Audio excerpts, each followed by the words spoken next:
What is up, everyone? Welcome to another episode of AOS Trash Pandas. I'm one of your hosts, Rob, and with me, as usual, is my co-host, Carson. How's it going, Carson? Going pretty good. How are you? I'm doing pretty good. Pretty good. Busy, but good. We got some good news, but first, we've also got a special guest. Josh is on here. He is the TO of Northern Waste, and we're going to be talking about... We're going to do a list review show on that. But first, I'm on the wrong tab. Did you guys get a chance to look at the rumor engine this week? I did not see it. It's a sword. Unremarkable. Yeah. I think it's a sword. Okay. This might be a little too like tinfoil hatty, but I think it's this. What we're seeing is not the very end of a small regular size sword. I think this is huge because if you look at the gradient on like where they color the end of it, it's so smooth. So if this was like zoomed in, like enhanced, you know what I mean? Like I feel like you would see the pigment a lot more. I could be wrong, by the way, obviously, right? But that's my tinfoil hat. Yeah. Anyway, it looks 40K though, right? Like, yeah, it looks very clean, 40K-esque. Yeah. So therefore, we don't care about it. Yeah, exactly. Yeah. It could be like a ninja sword, but it's not, right? Like I want to say Eshin, but we know we're not seeing any more Skaven for the foreseeable future. So whatever. Yeah, exactly. Delicious. Enhance. That's all I got. Anyway, and then the only other piece of news that we have before we go into this list review show is they're doing a preview show tomorrow. I am hoping to stream it. I need to organize a few things that I didn't remember I already had and move some things around, but I am hoping to stream it. It's 6 p.m. Pacific time, so whatever that is for you in your neck of the woods. Man-Eater Ninja Sword, Matthew says. That's kind My of interest is sick. piqued. Yeah. I like that. Okay, Ladiva says, I'm going to go outside the box and say this isn't a sword, it's a crystal. Yeah, like that's kind of what I was thinking too because of that gradient. Yeah, I hear you. I don't know, but it's so square, but then they could have also cut it out. Anyway, we're going back in time. I didn't mean to do that. So that is tomorrow. We're going to see Age of Sigmar. We're going to see 40K, Horus Heresy, and the Old World. Yeah, I'm pretty excited. We did a, what do you call it? Like a guess on what we were going to see. Do you have any guesses what we're going to see tomorrow at the preview show, Josh? I think I listening to your last episode there. I kind of agree with what was said on that. It's probably just going to be more Stormcast, realistically. Right. Probably the Stormcast. Yeah. I kind of feel like they deserve their own show, so I'm a little disappointed. You know what I mean? If that's I agree. What it is. Like, yep. Even though, like, obviously I'm a Skaven guy, like I don't care about Stormcast at all. But lots of people do, and they deserve like kind of their own show. Like I think the Space Marines had their own show too, but I can't remember. Like, and I just didn't get a chance to look it up whether they were just lumped in at Nova as well or what happened. I'm not sure, but yeah. But a timeline is the thing that I'm hoping for the most. Yeah, I agree. That's what I want to see too. And did they say something in this article about it? I can't find my mouse. There it is. White on white. I thought someone said something. Oh, yeah. Then we've got new roadmaps for Warhammer 40K, Warhammer Age of Sigmar, Warhammer the Horus Heresy, and the Old World. Each one will shed some light on what's coming up later this year and beyond, and they may even have a few teases for you along the way. So it looks like that's what we're getting. We're getting roadmaps. So that'll be super nice. Just to like have some rough idea of what's going to be upcoming. Even if it's just like chaos, order, or whatever, right? Like, yeah, I think that's what they did prior. Like in the past couple of years, it was just like showing us which Grand Alliances we're going to be getting books, and it wasn't even like per month. It was like the seasons, and I think that was even enough. That's right. Right. I think I want to say we did get at the start of AOS 3, we did get like chaos in November or whatever it was, and it ended up being Nurgle or something. I could be wrong, but I could have sworn. I know. I think at the first one or two are usually like order destruction or whatever, and then and then it's like question mark after that, or it's just like general, right? Yeah. Something that seems to ring a bell. Right. Thanks, guys. Sorry, I didn't see your. Ludivia says SCE deserves nothing. Oof. He's tough, but he's fair. So, other than that, I think all we have left to talk about is what you call it? Northern Waste. Yeah, Northern Waste, baby. While we're gonna do like a little bit of a different thing than usual. We're gonna switch over to like a full screen view, and Carson's gonna share it so we can all react to the names and everything that's getting pulled up at the same time. So while we're getting switched over, Josh, do you want to just tell us a little bit about Northern Wastes? We've hyped it every year, except for maybe the very first year you guys did it when it was just Eric and Alex going up, and then I think we talked about it afterward or something. Yeah, you betcha. Which is pretty awesome. Those guys went back after that one and hyped it up to the whole community down there, and ever since, man, we've been getting a contingent of the Warp Dice crew coming up to see us. I mean, as soon as everyone saw those insanely awesome trophies you guys had the first year, it was just like, well, and like, we always like want to support our own, but the funny thing is you guys are so much farther from us than anything in Washington. Like you could go, anything in Portland probably is faster to get to, right? Or anything in like Oregon, I meant to say. Yeah. Oh, 100% it is. And it's like, man, we greatly appreciate it because we know that is a long trip for everyone to come up here. You guys, like, from the beginning, hosted an amazing event that everyone was talking about. So I appreciate that. Yeah, that's been our goal because we know this isn't an easy place to get to. So we have to make it worth traveling for, right? That's true. We're so used to it. We're up in the north here. For all of us, we've been, for years, if you wanted to go to anything, you're going to Vancouver, Edmonton, Calgary, you have to travel if you want to go to something. So I think that was kind of probably the big kicker for us to start our own, was to just, we had such a growing scene here that we were running leagues and stuff and just constantly getting new players around here. And we just got big enough, our local scene, that we felt like it would be a good time to just put on a GT that our local players didn't have to travel for. And so we started doing our own. Yeah. But it's really cool. Like, oh, sorry, please.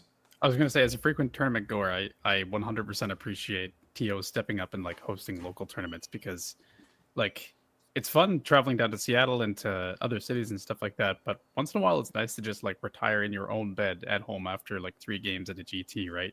Absolutely. 100%. And being able to see like dozens of people that you know in your community at the same event, just because like it's so local, is great. So yeah, it creates so much hype around here. And credit to like Grayson is one of our TOs here. He's been putting on tournaments for years. He's done GTs in the past and stuff, but this is kind of, Northern Waste was the first like big one that we did as a collective, and yeah, it's been really good actually. Right. Yeah, I forgot. Alex says no special guest Eric to shred the list. I forgot. He actually offered, because when he realized he couldn't go or something like that, I forgot. I feel bad now. He was messaging me. He's like, "You want me to just like tear apart the lists or whatever?" And I was like, "Sure, like that sounds fun." And I'm sorry, it's been busy, man. Okay, should we move over to the to the new format? I'll expand this out. Enhance. And then we'll go over boop boop. Okay. Let me know, everyone, if that looks okay, if you can see everything. Yeah. And shout out to your guys, whoever did the art for the poster. Like, that's really Desmond. Desmond, Ing. Yeah. Yeah. Yeah, I've been in contact he with does him. all the artwork for us. Just a phenomenal artist, amazing painter, just all around great guy. So yeah, we've been lucky that we've got awesome artwork every year from him. He's really good. Absolutely. Desmond is the guy that I got in contact with, Carson, to see if he wanted to make something for us. But we're still hurting from multiple financial hits that the channel has had. But that is something on our list, is to get something done. So speaking of which, there's like $3,000 worth of PC parts sitting like 10 feet behind me. I'm ready to, I gotta build it in the next day or two, and then hopefully we can be back up and running with our with our live streams better than ever. Yeah. But yeah. We got to get it together, and then we also have to bring it here and plug in the whole new system. But it's exciting. Yeah, it is. We can't wait to get it ready for everyone. So it looks like there's 44 out of 48 people this year. I assume that's just because I saw it was capped a couple times, just last minute drops. It always happens for. Yeah, that's exactly what it is. Yeah, you bet. Is it bigger than last year, or is it pretty much the same size? Right now I think we have with the last 2 drops we just had, I think we're about the same size as last year. Initially we were bigger. We had a wait list started, but drops being what it is. Yeah. Yeah, I mean, it's definitely, if someone's not local, it can be hard to find travel and accommodations with like really short notice. So yeah, you betcha. We had a few of our own players that had plans already for this weekend as well, unfortunately too. So just we're missing a couple on our end. yeah, I mean, totally. it's still, that's like, I mean, I don't want this to sound insulting because I love Prince George. I've been there many, many times. I really have. I really have. And I'm usually staying there when I'm going somewhere else, like even further out in BC. Like I used to travel frequently to Fort St. James, Fort St. John, and all over the place. But it's a great place. But like getting 44 people or like a 44 person tournament that's mostly not local people is really, it's a real accomplishment. Like I mean it. Congratulations. That's actually awesome. That. Yeah. Thank you. Yeah, it's we've always been surprised actually at how many people have come from out of town for this thing. It's because like as I mentioned earlier, it's not exactly an easy place to get to. You're a long drive or a flight from anywhere. So well, yeah, like if you're not from Vancouver, you're probably flying into Vancouver and then flying to Prince George. Like, I can't imagine you can fly from Chicago to Prince George or something like that, right? No, right? And you guys know that's flying in Canada is expensive. It is. So, yeah, within Canada is weirdly expensive because of the monopoly. Like, we get treated so poorly here by our major corporations. It's crazy. We do. Oh man. Anyway. So that's why. Yeah, we've had to make an effort there to make sure it's worth traveling up for. So it really is remarkable. But yeah, so it is this coming weekend. I don't remember if we said that or not. 44 people, Age of Sigmar 4.0. Should we get into some lists? By the way, did anyone have any questions for Josh before we get started? Yeah. If you have any questions in the chat, let us know.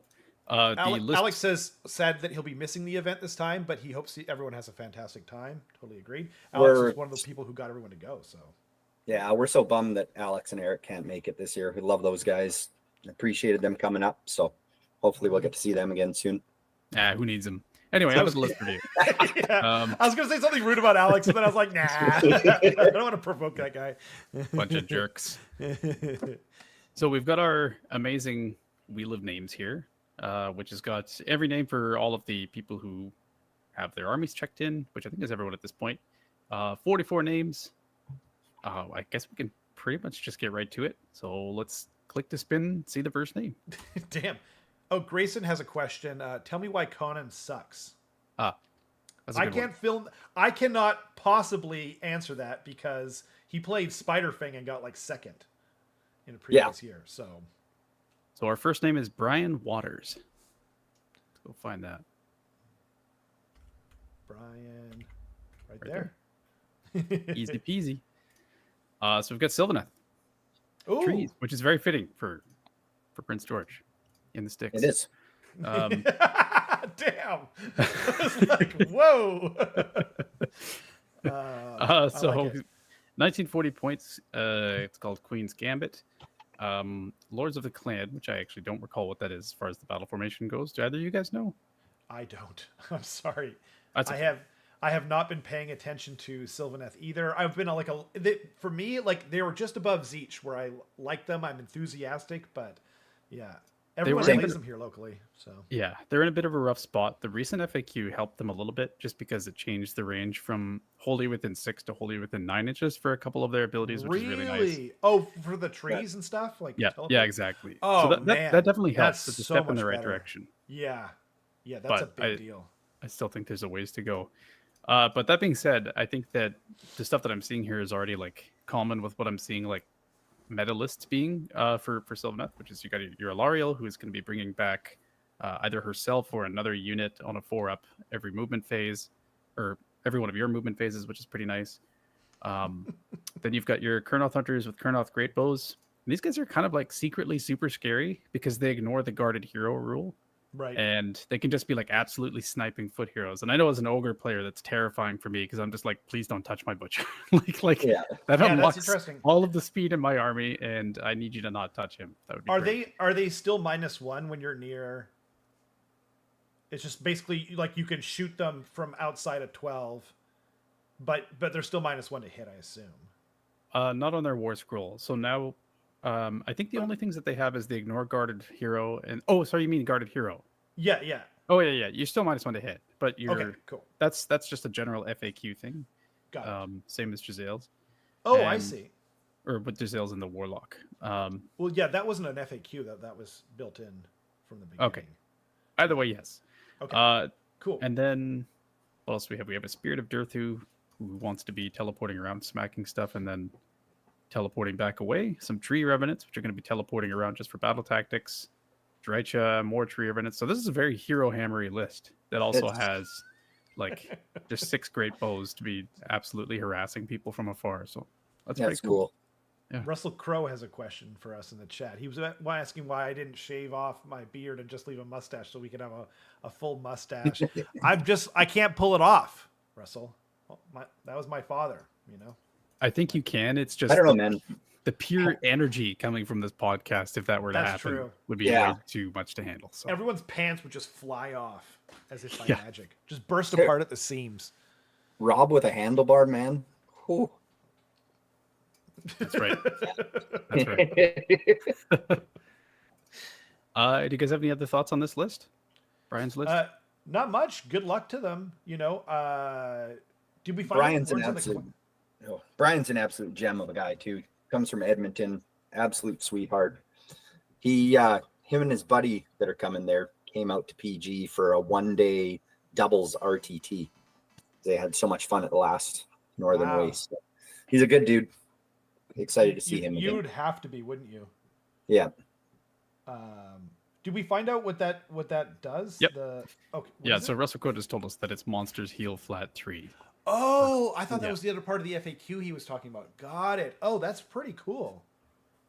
Spirit of Dirthu, Alariel, and are those the only 2 monsters?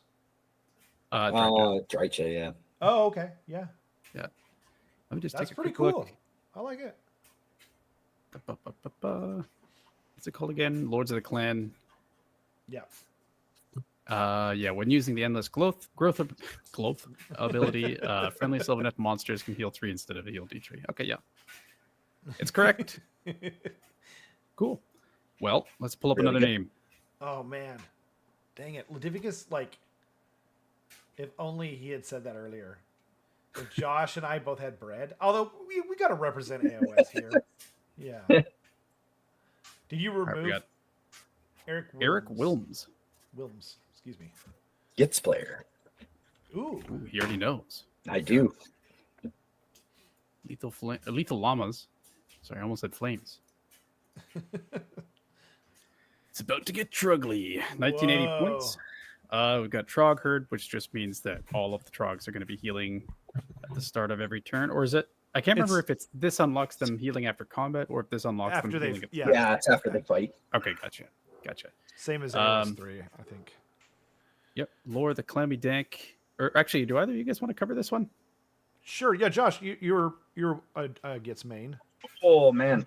I don't know. Maybe I try. I suppose you're probably better off leading this, Carson. And sure. Yeah. No, I'm happy to lead. I was just curious if you. Yeah. Well, here I'll talk about it so Carson's voice doesn't get put out here. Sure. You got Scragrot. He lost the moon aura that he used to give off, but he's still a good caster. Still controls the moon. He still controls the moon, exactly. So, and then you got Bounders for some speedy, what do you call them, squigs, pop in there, and then Trug, who's just going to be buffing all the trogs around him. And then you've got a Dankhold Trogoth, which is awesome. They just smack hard.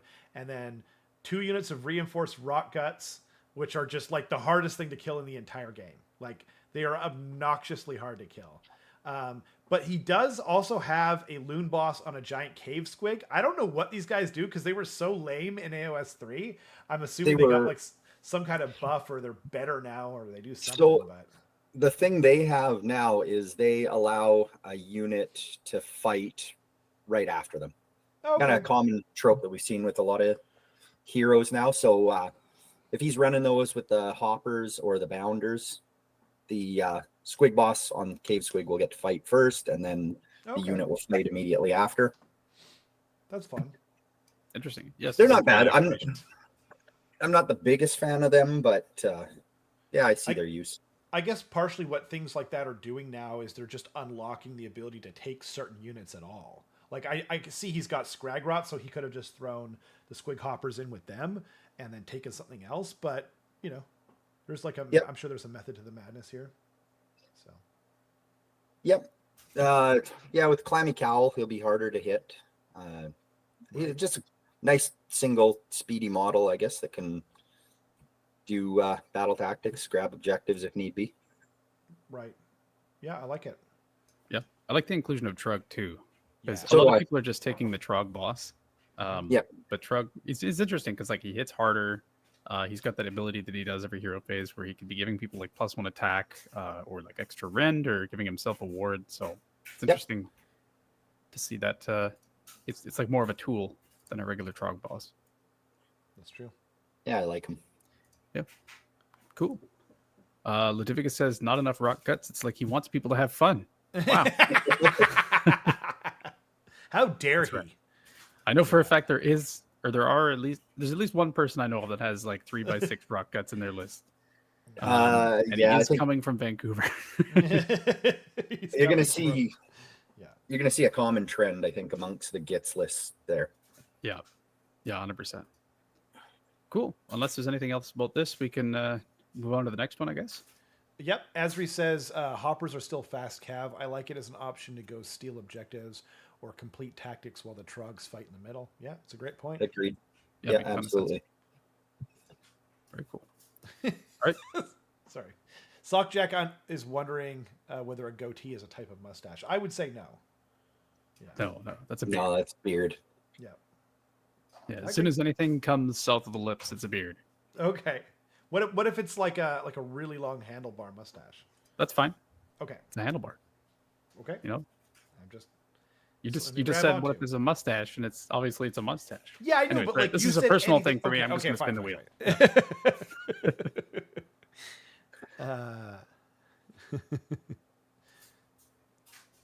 Oh, where is Sean Sean Bobby? Sean Bobby, the man with 2 first names. All right, let's go. Murder worship. Blades Oh. of Corn. That's the second Corn list, or that I know of. You know, I know of. Just period. Yeah, exactly. Yeah, I've only ever heard of 2 Wow. people playing Corn. It's amazing crazy. that they keep this army around when only 2 people play it. But Weird, Right. ain't it? yeah, do any of us know anything about Corn? He's got Bloodthirster and Sensate Rage, which hits like an absolute truck now, which is kind of Sure does. scary. Which it should. It's a freaking bloodthirster. It's like literally supposedly like in the old lore, it's like the thing that's the killiest in the whole game, or supposed to be. So I like it. Yeah, 100%.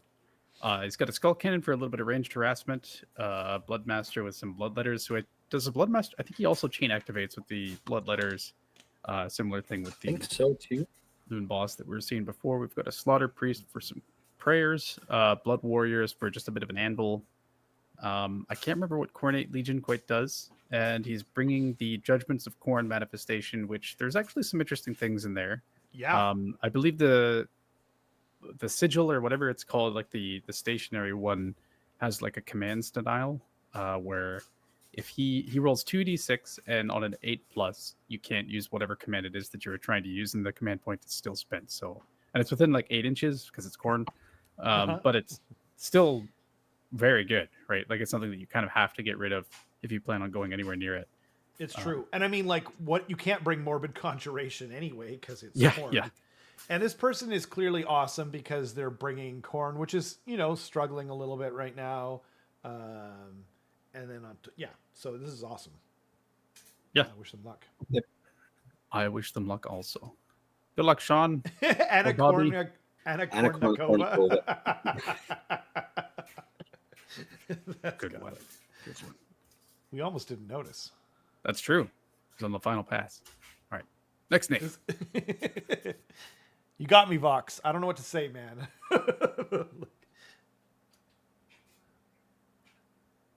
You love what you Logan love. Lazar. Nice.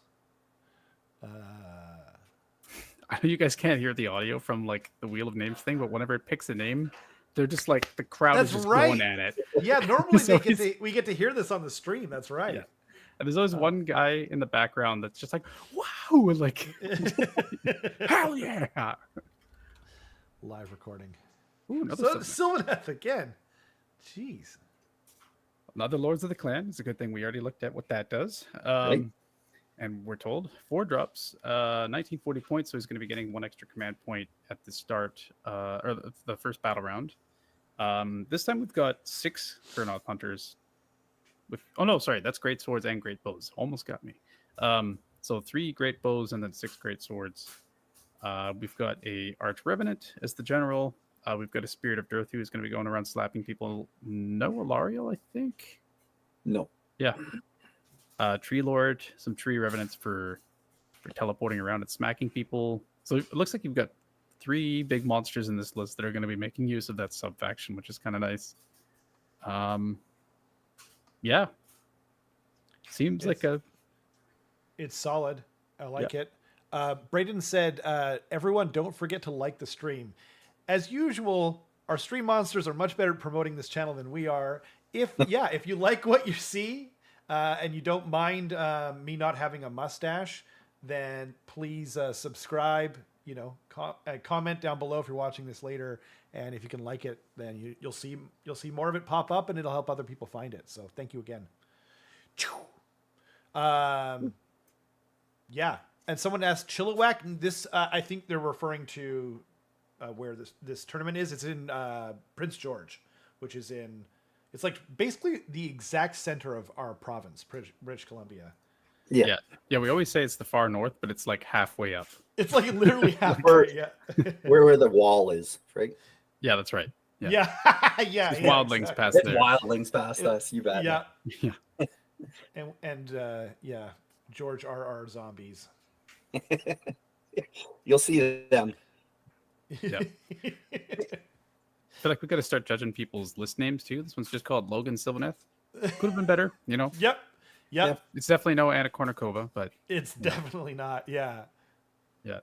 I like Tree Revenants for like anything that can be teleporting a lot. This edition is just really tricky.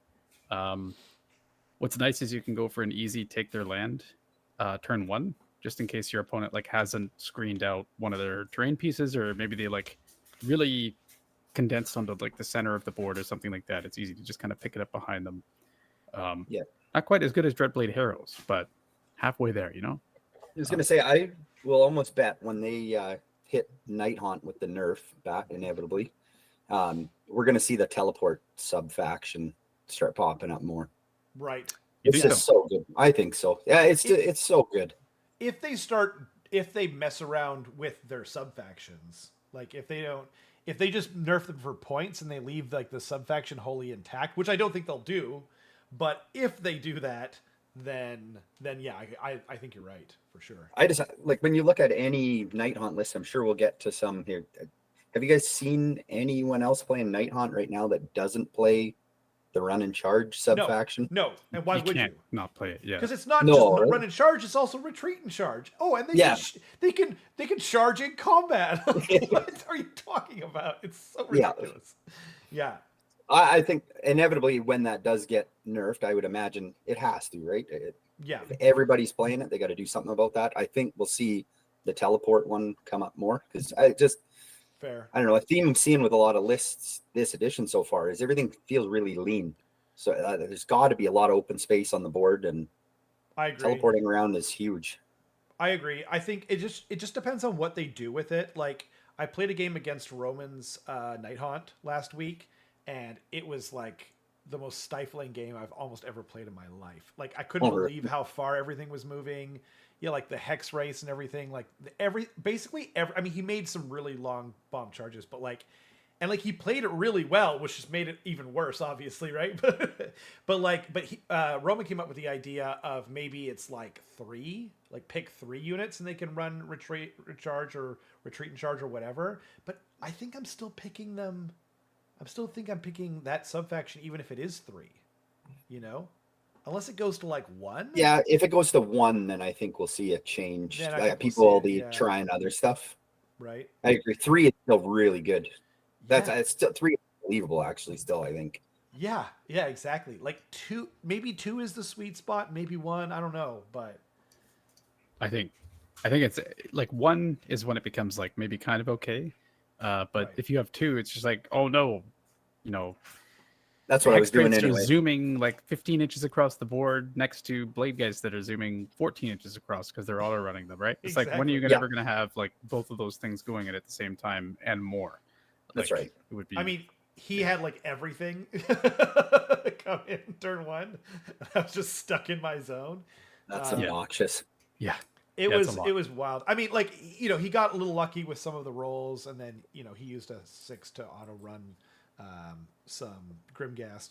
I should have deployed further back, but then it's like, okay, well then if I deploy that far back, then I'm just extra stuck in my zone. So anyway, but yeah, no, I mean, like, you know, I think. Is Roman going? Yeah, he's going. He's taking Night Haunt too. His villain arc. Good luck to all y'all. Yeah. It is his villain arc. Yeah. But he's like, he was talking about it. But he's our death guy apparently. He is. That's true.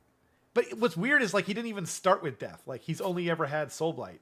But he's our death guy. Everyone's just like, finally, you got Night Haunt. Like, what took you so long? You know? Anyway. All right. Next name. Thank Thank you, Jason. We love you. Oh, Jason, thank you so much. Ooh, Gifted Vox a got it. membership Cool. to Vox. Nice. Congrats to Vox. Look at that. Roman. Speak to the devil. Yeah. I summoned him. Appear. I evoked him. All right. Roman Warp Dice. What a crappy team name. Okay. I know. Who just comes awful. up with that? Oh, Night Bonk. wait, it was actually me who came up with the name. I do like that name. Thank you. Yeah. I'll right, pay you $5 later. Speaking of names, Night Bonk. Night Bomb. Name of the list. Ooh, It's pretty solid. not bad. I like it. That's solid. It is. It's cute. It's solid. It again, no Anna Kournikova, but yeah, That's our number 1 so far. that's our number 1 for sure. Yeah. So with Roman, it's Grand Alliance Death. Wow. Do you guys know that? That's crazy. What? He's playing Deathstalkers, which is the aforementioned subfaction that allows you to run and charge and retreat and charge without taking any mortals when you do retreat. And Oh, right. We forgot to mention that. Yeah, They yeah. also don't take mortals. yeah, the one thing that Night Haunt hates, they don't have to worry about it. Don't worry about it. Yeah. He's got 2 drops, which makes total sense. He's got the mandatory conjuration, which also makes sense, and just because it's pure value, we've got a Lady Olander, Mortar of Grief, Double as the cast. general. Yep. Yeah, double She can caster. shoot. She's just great all around. She's She has so to be good. the general. Yeah. Yeah. Solid. Blade Geists are amazing on the charge. He's got 2 reinforced units of them. They're really scary on the charge. And then he's got a Cairn Wraith with Ruler of the Spectral Host, so he can bring back a unit with a CP. Grimghast Reapers are particularly good against infantry, and we're seeing a lot of them this time. And if they're attacking a unit with 5 or more models, they get even better. Reikenor, though, I think is like the best thing in the army. He's incredible. He can take a mortal wound on himself, and then he gets not only +1 to cast, which is crazy rare. Like Thankful went from +3, +4 next to a Nahul to +1 overall now, and now he's +1 and he gains a power level for 210 points, and he's fast and he's killy. He's dope. He is. Yep. Dradeblade Harrows for teleporting around and shenanigans. They're also fairly hitty. And yeah, the Hex Wraiths are also very fast. Cavalry is just really strong right now. They're worth a lot more than the 160 points that they are. And the Lord Executioner is debuffing people in the hero phase, taking away from their attacks. And yeah, like it's just a great list. And like he's got It really like a is. bunch of like, what do you call it? Like heroes in here, even though he's a 2-drop, he's managed to have the Cairn Wraith and the Lord Executioner. By the way, I love that the Executioner is finally good. He's always been like this awesome model that's just like you just take him when you want to be awesome. You know what I mean? And now he's really good. Yeah, this is like I think this is the scariest list in the tournament. It's really good, and Roman's a really good player and a really nice guy. So, yeah. Yep. I still hope he Make sure to fails. buy him a shot. So that, if you have to pay some next round, I it'll be can, all figured out. Ooh, I like it. Yeah. I can take care of that, boys. Thank you. We've got a bit of a habit of getting people sauced right up at our event. I don't know what you're talking about. Moving right along. I'll say we got 5 TOs constantly just walking around, bringing people drinks, and often on our dime. So people are partaking. We will. No wonder we'll get people them. keep going back. Yeah. People who like don't even know anything about Warhammer. It's just like I showed up with what is this? Yeah. Storm bats? Yeah. Storm toothpicks. Oh man. Right.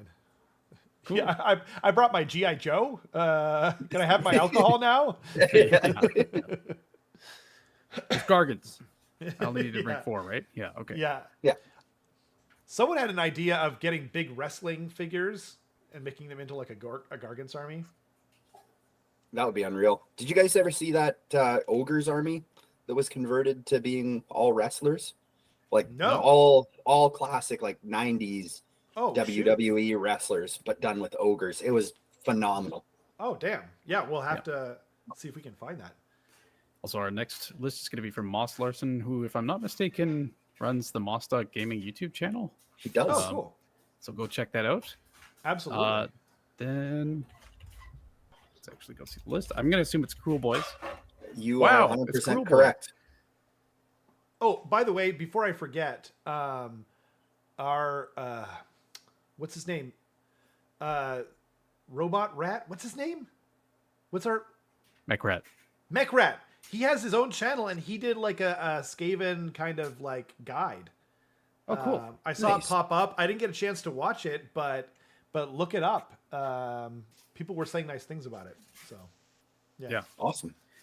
So Cruel Boys, it's 1990 points, so no extra CP on the first turn, but I don't think he really cares about that. Lightfinger is he can use Sneakin' twice per turn instead of just once, which means that's the teleport one for the dirty trick. So that's pretty fancy. He's got a Kron Spine as his manifestation lore, because I think he only has 1 cast. Yeah. Then in his General's Regiment, he's got a Swamp Collar Shaman with the Potgrot, who is that cast. The Swamp Staff, which is that just an extra power level? I believe it is. I looked that up yesterday and I can't remember now. Let me look here. Right. Then he's got a reinforced unit of Bolt Boys, which are going to be perfect for like teleporting around the board and sniping stuff off the table. Even though they don't have the Crypt Mortals anymore, they still are a pretty potent shooting unit. And being in the General's Regiment means they get the +1/+1 if he wants them against other General's Regiment units. Pretty nice. That's right. He's Still got a sad, Snatcher Boss on Sludge-Raker Beast, which It gives hits. the crit 5s and 6s on a 2-up, I think, right? I think it's they add an extra mortal unless it's changed. Oh, right. Yeah. I Yeah, can't because the remember. crits on 5 is the sneaky trick or whatever. Oh, is it? trick. Okay. Yeah. Gotcha. Then he's got a big block of 20 Gut Rippers, which is a terrifying thing for any army to really want to go into, just because there's always the chance that you could get dirty tricked into fighting last, and then all of a sudden you're taking just a boatload of more wounds. Like, they may be on 5-ups, but if you're fighting last, it doesn't matter, right? Still, Like, you bet. it's pretty Right. pretty scary. So that's going to be just a big anvil that's at the center of the table. And it's a ready lot to of mess up wounds too. anything. It's like 40 wounds. So It is a lot of wounds. It's a lot. Yeah. They're Yeah. always harder to chew through than you ever expect. Yeah, especially with In- bravery not being a maybe thing in this anymore. edition. Yeah. Last edition, it was just like, where did they all go? Yeah. I don't get it. We've got a Break-A Boss on Mirebrute Troggoth, which I'm not actually sure what that does. So he's an absolute monster of a hitter. Like Okay. he's the same one that he take mortal wounds, and then for At the every start of the mortal combat wound, phase. yeah, you roll a d3, and then for whatever one you roll, it adds 2 attacks to his clubs, I believe it is. So you can get him potentially up to 10 attacks on his clubs. Yeah. Damn. He's High rend, high damage, really good. yeah, he hits like a Good. truck. Yeah, good for their points too. It really is. And speaking of good for your points, it's got 4 groups of Cruel Boys monster killer. This is interesting. Which are like man. probably one of the most points efficient units / screen. I hesitate to call it a screen because they can actually mess stuff up because they also have crit mortals too. I think It's a lot they of can wounds. I make think it's monsters fight last too, can't they? not fight last, but what happens is they shut down their monstrous action on a 2 Oh, up, okay. or maybe it just happens. And I believe they get anti-monster +1 rend or something like that too. They definitely got some anti-monster tech there, but the point is for 120 points they get I think like 16 to 18 wounds or something. They can actually like hurt you pretty bad, and they're just pure value. Like they're They're just kind of super efficient undercosted. units. Yeah. Okay. Or whatever. I'm not saying undercosted, but There is Yeah. pick an enemy monster in combat with this unit to be the target. Roll a dice, add 1 to the roll if the target's damaged. On a 3+, the target has strike last for the rest of the you're right. turn. Okay, my bad. wow, So that's On top money. of shutting off your monstrous action. Yeah. Yep. And then anti-monster rend 1, so putting them at rend 2 against monsters, crit mortals. So they were 120 putting work. points. Pretty unbelievable. Yeah, they're pretty crazy. So this list is definitely a scary one. There's some things that will mess it up pretty bad, I think, but it's still. It's interesting because it- like on paper, Cruel Boys seems so good, but I keep seeing that they're not doing well at all in the stats. You have to have a very, very talented pilot for the Is that in the order thing? for it to do Okay. well. Fair enough. Yeah, just because like all their really good tech and stuff like that is like locked behind opt-in abilities and like really getting your sequencing right.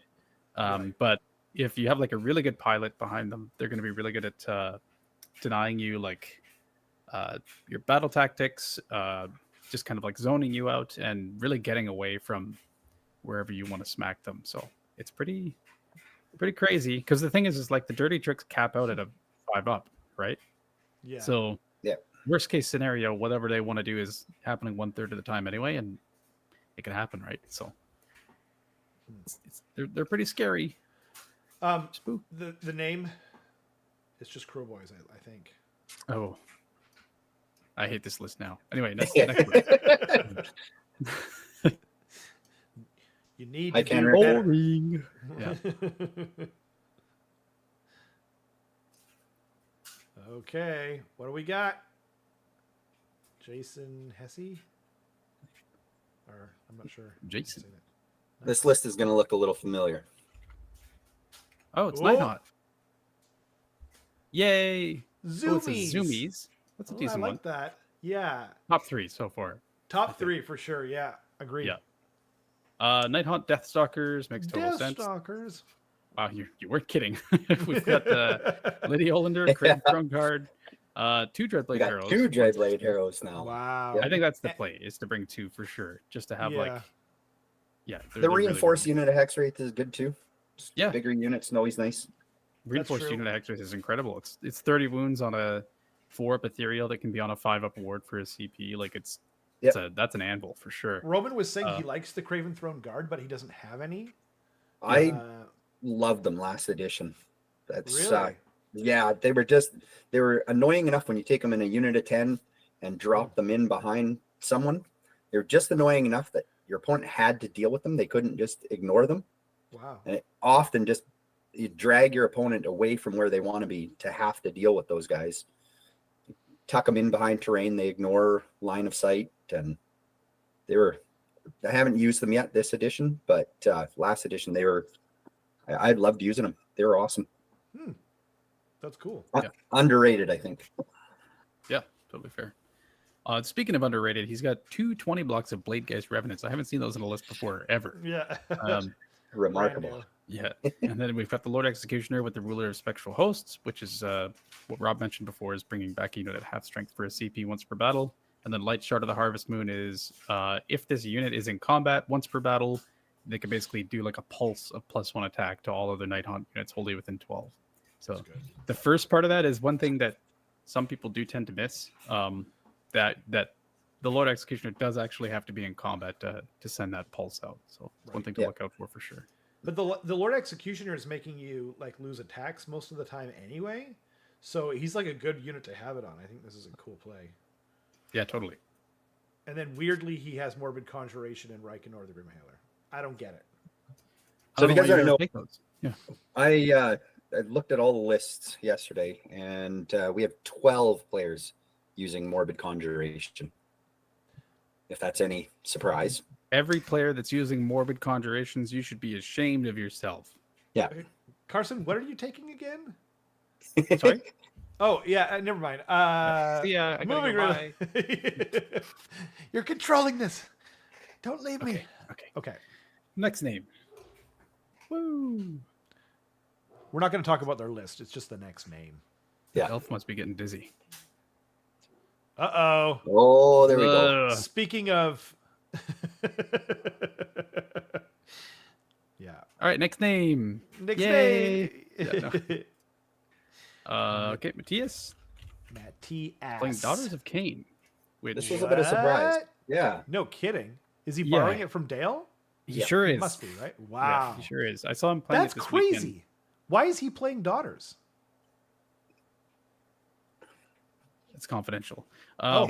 But this list name is I Am Bleeding Out. Please send an ambulance. Please, please, please, please. Maybe out of 2,000 points. I really like that one.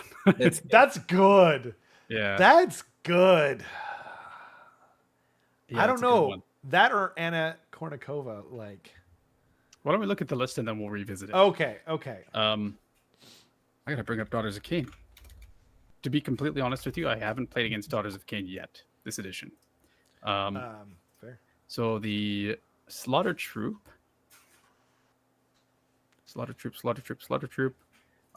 is a once per turn army reaction. You declared a charge ability for a friendly Daughters of Cain elf unit. Effect, change one of the dice in the charge roll to a 4. That's quite good. So That is that basically just absolutely. makes your charges way more reliable. minimum 5-inch charge. Yeah, that's not too really bad, eh? cool. It's also really nice if someone has one of those like remove a die from your charge roll, Right. Good like point. type things, and you're like, you no longer you do have to worry about rolling a 3 up just to see if you get into combat, right? So that's super nice. Then we've got Morbid Conjurations. What a jerk. 2 drops. He's running Marathi Cain, which is going to be like the maximum 3 damage per turn going onto her, which is quite good. So that makes it really good on like some maps that I don't or Star Strike's not in this pack, but like Device at the end, if she's still alive, could be really good if she's just sitting at the center of the table.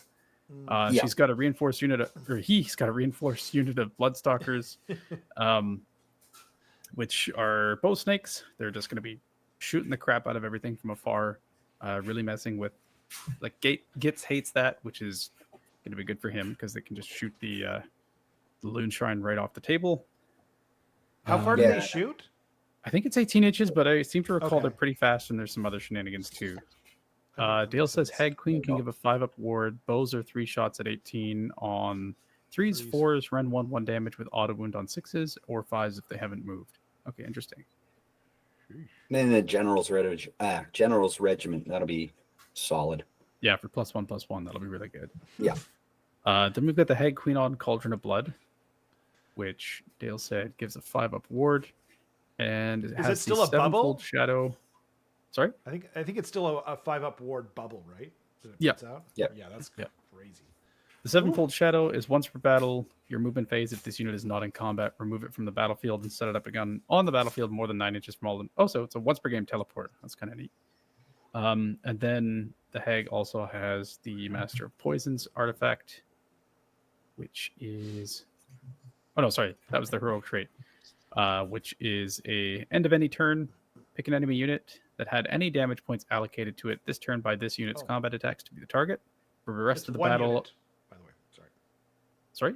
It's 1 unit, Dale said. I just want to... Oh, yeah. Sorry. Gotcha. For Still the rest of the amazing. battle, that target cannot be healed, and slain models cannot be returned to the target unit. So that's really good. It's like anti It's basically shutting down recursion for any unit that still exists, which is fantastic. Yeah. Interesting. Then he's got Doomfire Warlocks, which are just super fast cavalry that also have a cast, which makes sense for more conjurations. So they're kind of like scoring tactics and casting spells, which is pretty cool. And then just 2 big blocks of Witch Elves with Paired Scienza for just like mass amounts of attacks. And I'm sure he wants to get Mind Razor on one of them for the +1 rend and damage, just to start shredding things. Like what Dale saying there too, that Cauldron giving them +1 attack as well. Cool. It's just that's an obnoxious amount of attacks coming out of those Witch Elves. Yeah, it is. I'm curious why. I'm still curious why Matias is playing it. Like he's known for being like, for being optimal. Let's say, right? He's known for chasing the optimum thing, and people have been kind of complaining that they're not as strong daughters. So yeah. Okay. It's got something to prove. exactly.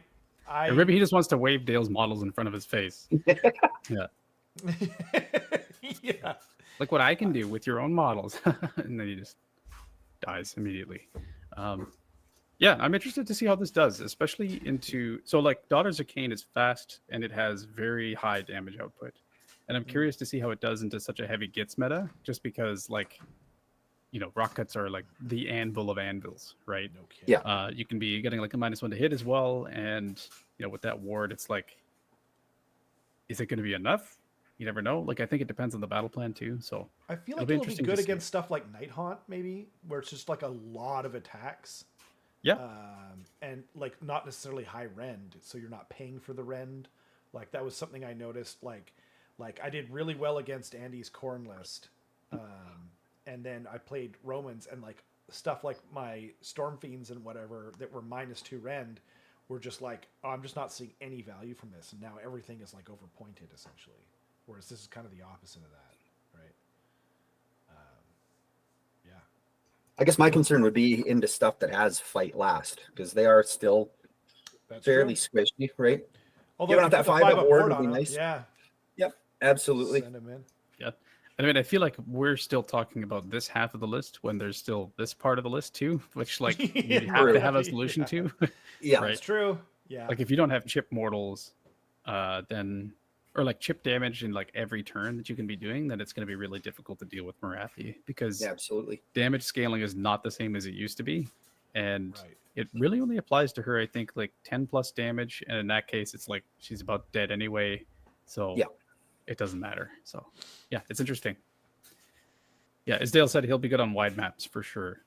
Right. Doesn't want to be forced into like one big pit where you have to start doing activation orders. So neat. Okay, next name.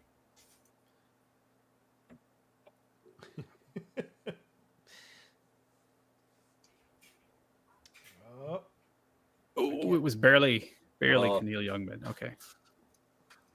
Yeah, someone else is going to have to take the lead on this, because it's cities, and for whatever reason, every time I read a cities list, I just blank out. I love the looks, absolutely love the looks of this army. Keneal is an absolute gentleman, great player. But yeah, every time I look at a cities list, I just kind of go blank. Yeah, totally fair. He named the list Primal Energy, which is the same as the manifestation lore, so it seems like more of an error than a list name. But it's probably like how he organizes. Like that's what I do. It's just like I put like little things in the name so I know what it is. You know what I mean? That's probably what it is. So yeah. By the way, I'm gonna have to put my foot down and say Anna Kournikova is a better name, because I don't want to be accused of bias. Of being biased. That's fair. Yeah. It's also just really clever. It is. It's extremely clever. Yeah, that's true. That's very true. So the collegiate, I can't read. Arcane, there you go. Arcane Expedition is the add 1 to casting rolls for Cities of Sigmar Wizards. I definitely had that memorized, and I didn't read it verbatim from the PDF that I have in front of me. He has the Primal Energy manifestation lore, which is interesting, and I think it's like somewhat of a decent second place to Morbid Conjurations, just because you get access to one of the, if not the cheapest predatory manifestations in the game, which is Burning Head. Yep. It's casting value 5. He's at +1 to cast, which means that if he wants to countercast it in his own turn, it's only on a 5. And the likelihood of rolling less than a 5 on 2d6 is actually the same as rolling a 1 on 1d6. It's pretty unlikely. And Primal Energy is actually the second most taken. That doesn't surprise me. Manifestations. We got 8 players playing with Primal Energy, which is only 4 less than Morbid, which was kind of surprising to see. Yeah, 100%. I am surprised by that. I mean, maybe a lot of people were like, well, this will be off meta and no one will know what it does. Like half the people. Yeah, I think it's that Life Swarm is big for a lot of people too. I think having that in there is really good. The healing. Yeah. And then, I mean, that's Jaws is still just a lot of extra damage as well. Right. So there's, it is a good spell lore. It just kind of seems to be overshadowed by Morbid Conjuration a little bit, right? What's in it again? Obviously, Jaws and Life Swarm, Burning Head. And That's it. Okay. Right. Because everything else has 3. Yeah. Yeah, Ravenex is interesting. It's like you're going to be doing on average 3 or 4 mortal wounds on the charge, which is quite nice. And then it's 10 attacks on 4s and 2s, rend 1/2 damage. Like that's pretty slappy. Like that's more than capable of killing like a foot hero if it manages to get into something and like rolls hot on its 3d6 movement. So no, it's not a bad choice at all. It's interesting to see. It's pretty cool. Then we've got Talia Vedra, Lioness of the Parch. Cool model. Yeah, very cool. I love it. I played her twice at Tacoma. I should know what she does. I should know, but I can't quite recall. I'm just going to move on to the Free Guild Cavaliers, which is going to be, so it's a unit of 10. These are kind of a secret anvil, or not so secret anvil, rather, where it's like, you know, they move 10 inches or 13 if you do the advancing formation. Then they are on a 3-up base, and you've always got the option of taking a 5-up ward for Strike Last in Cities of Sigmar via an officer's order. So if you really want to pin something that's like an absolute hammer, you can just throw a 3-up save or 2-up with all-up defense, and then a 5-up ward at them on like 30 wounds. You know, they're not going to chew through that, and it's just going to be stuck there. So it's a really good pinning piece, and they do okay damage. Like it sucks because they're on 4s and 4s. It's not great, but you know they're not gonna whiff into something, right? Yeah, it'll still deal some damage. Then you've got your free. I did pull up Cavalier Talia Marshal. real quick if you'd like. Sure. Yeah. Sure. So she's 12-inch move, 15 health, 5 control, 4-up save, 6-up ward for 310 points. And then quite a slappy monster. She's got 3 attacks on 3s and 2s, 2 rend, 3 flat damage, anti-rend monster. And then that's companion, of course. And then another companion weapon, 2 attacks, 4s and 2s, rend 3 plus D3 damage, right? And then 6 attacks from her, 3s and 4s, rend 1, 2 damage. And then once per battle, army any combat phase. If this unit is in combat, pick up to 3 other friendly Cities of Sigmar units wholly within 12 inches. For each target, you can return a number of slain models to that unit with a combined health characteristic of up to 3. And then once per turn, any combat phase, pick an enemy monster that charged this turn and is in combat with this unit to be the target. On a 3-up, the target is Strike Last. Man, that's great value. Yeah. That's so good. Like that's pretty not even spicy. 4-up. Yeah. And one thing I forgot is the prayer scripture that you get for Cities of Sigmar also gives you an access to a -1 to wound prayer, which if you throw that on one of your anvils, like the Cavaliers we see here, it's just awful to go into, right? Like to try and kill that -1 to wound and like between that and then Life Swarm and Talia bringing back models, that's super tanky. Yeah, 100%.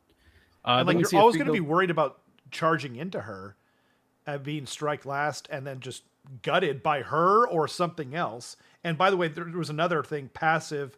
When this unit uses an officer's order ability, you can pick an additional friendly Cities of Sigmar unit wholly within 12 inches of this unit to be a target of that ability. So basically 2 orders for free, right? Instead of 1. Yeah. That's great value for 310 points. That's crazy. Yeah, that's real good. Then we've got the Free Guild Cavalier Marshal, which has the Sacred Tome, which I think turns it into a priest. And that synergizes pretty nicely with the Cavaliers because you want to be giving that -1 to wound to the Cavaliers. You want something to keep up with the Cavaliers to give them an order.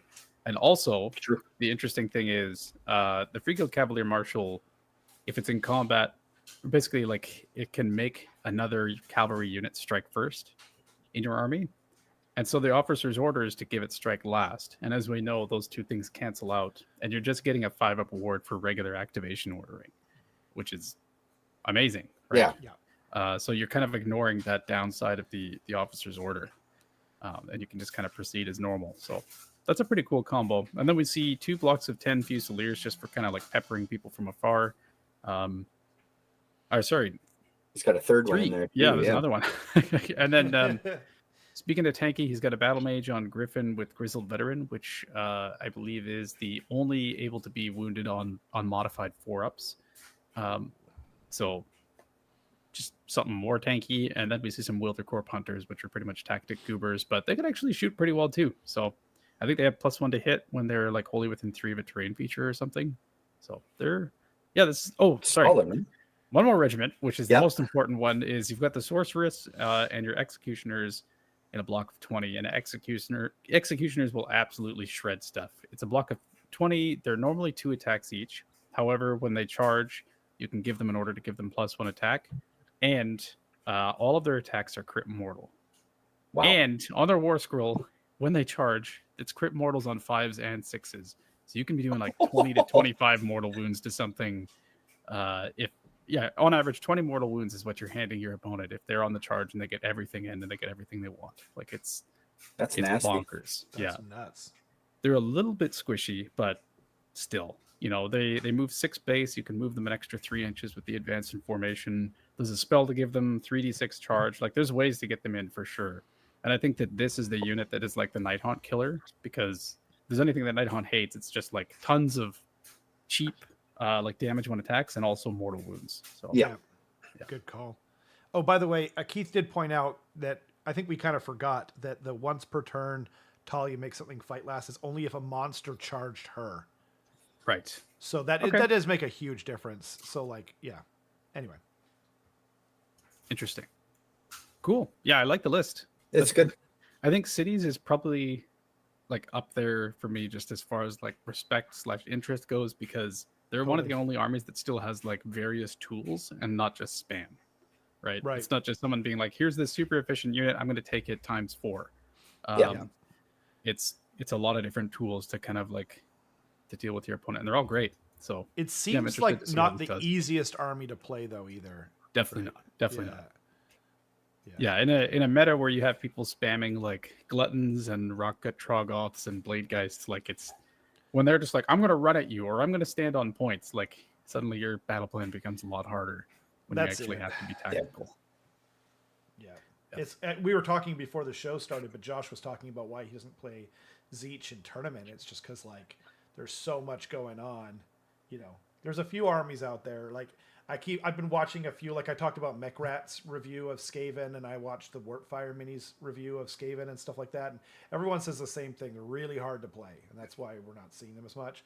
And I agree with that. And I can't imagine, like Zeech, Cities, all of these guys in tournament. It'd be really hard. So it's exhausting.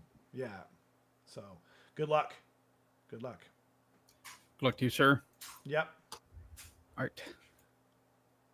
May Talia only be charged by monsters. Yes. Oh. No. Okay. So close. Chris LeBeau. We've talked about his list before. This is a nasty list. Ooh, Lumineth. It says Lumineth, so I agree with you. Yeah. Hurricane Temple. I already don't like that. So Techless V2, pretty uninspired name, to be honest. Yeah, sorry. Not really. That goes to the we bottom. probably should have mentioned that we were going to be like specifically giving scores to their names, but Yeah. So Damon and Roma on the last episode of Dudes of Sigmar last night basically did a list review show tearing down everyone's list names. Oh, good. Thank you. It was fantastic. Yeah. Thank you, Dudes of Sigmar, for you're doing the Sigmar's work. Yeah. Yeah. Cool. I guess I'll take this one. Sure. So we've got the Huracan Temple, which, if you don't know, you basically have these like facets of war that you can pick with Lumineth, and each one kind of like supports each different thing well. So if you pick like the Venari facet of war, all Venari units are -1 to hit. If you pick the Huracan one, it's incredible because basically what it means is you can make a move action after you shoot. Actually, you don't even have to have shot. It's just in the shooting phase, you can make a move action. It's basically like jump, shoot, jump, which is really good for the super fast cavalry shooters that they have in this army, the Huracan Windchargers and Severeth specifically too, who can be moving, I think, like 18 base, and he can run and shoot. And he gives the other ones run and shoot as well, and retreat and shoot. So it's just like you cannot pin them down. No. It's pretty gross. and they so fly, these things are right? just going to be hot. Severeth does. The Windchargers do not fly. Oh, okay. Oh, that's good to know. So they do have to actually move in a straight line. But they're quick. Yeah, they are quick. They move 14 base. You can give them +4 move with speed of Hish, and they can run and shoot if they end near Severeth. And because Severeth is so much faster than they are, they will. And they can just kind of disperse later. So good lord. They're just great for grabbing objectives and battle tactics and 100%. Yeah, this is the type of list that's going to absolutely dominate on the spread maps, like Pharaoh 4A and Better Part of Valor, which are part of this 100%. And where they're going to have problems is probably going to be the Vice, which is the last battle plan, and shifting objectives. Where you give them drugs. Yep, that's right. They're going to have problems with drugs. Okay, cool. Yep, warp dust. So we've got Teclis at the center of all of this, and I believe Teclis is a forecaster now. Yep. And does anyone know more about Teclis than I do? Because I actually have only been playing against like Blade Lord spam and Huracan spam and stuff like that. So no, okay. Well, reliable caster. From my memory, he can auto cast. Actually, why don't I just pull up his war scroll here? I've got it. Just a sec. Lumineth. Other than that, though, while I do that, we've got a reinforced block. I'll pull it up while you're doing that. How about that? Oh no, I have it here. It's okay. Okay, never mind. Yeah. Jerk. So Teclis adds 1 to casting rolls for other friendly Lumineth Realm Lord wizards while they're wholly within 12 of this unit, including himself. That's really good already. He is a forecaster. He does have a combat phase ability where he can pick an enemy unit in combat with this unit, and on a 3-up, they can't use commands for the rest of the turn, which makes him a little more survivable. The only thing is that now, so he has a 5-up ward baked into his war scroll, but he's now 16 wounds on a 5-up save, so he's pretty squishy. That's actually wild. And that manifestation lore there, they've got some really good ones in there that help that, though. I think there's one that summons it. The sigil, I think it is that whoever summons that gets a 4-up ward while they're in it, which is huge. An additional power level. There's I think some built-in defense, but yeah. There's some cool stuff in there. I know there's you can do like a bubble wrap around a hero, which I don't know if you would actually do with any of the heroes that are in this list because they're so mobile. And Teclis is probably too big, but it's an interesting lore. Then he also has the Archmage passive, which is instead of making a casting roll for this unit, you can use a value of 10 for the roll that cannot be modified. In addition, instead of making an unbinding roll or banishment roll for this unit, you can use a value of 8 for the roll that cannot be modified. So that's really nice because all of a sudden you can just be picking up people's manifestations without like any roll needed whatsoever, and your opponent can't do anything about it. It's really good against like morbid conjurations, and other than the Purple Sun, which takes 6 wounds instead. But that's true, yeah. But to be able to just be like 6 wounds, boom, like that's it. Yeah, it's really just makes it that much easier to kill for everything else. Then totally agreed. Dale said Teclis can't fit in the bubble for the endless spell to give him a 4-up ward. That's good. Yeah, it is probably good. Dang, that'd be that's fair. Yeah. 100%.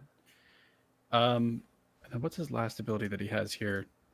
So he's got a spell on his war scroll, which is casting value 10. Surprise, surprise. So we can auto cast it, which is pick any number of different visible enemy units within 18 inches of this unit to be the targets and make a casting roll of 2d6.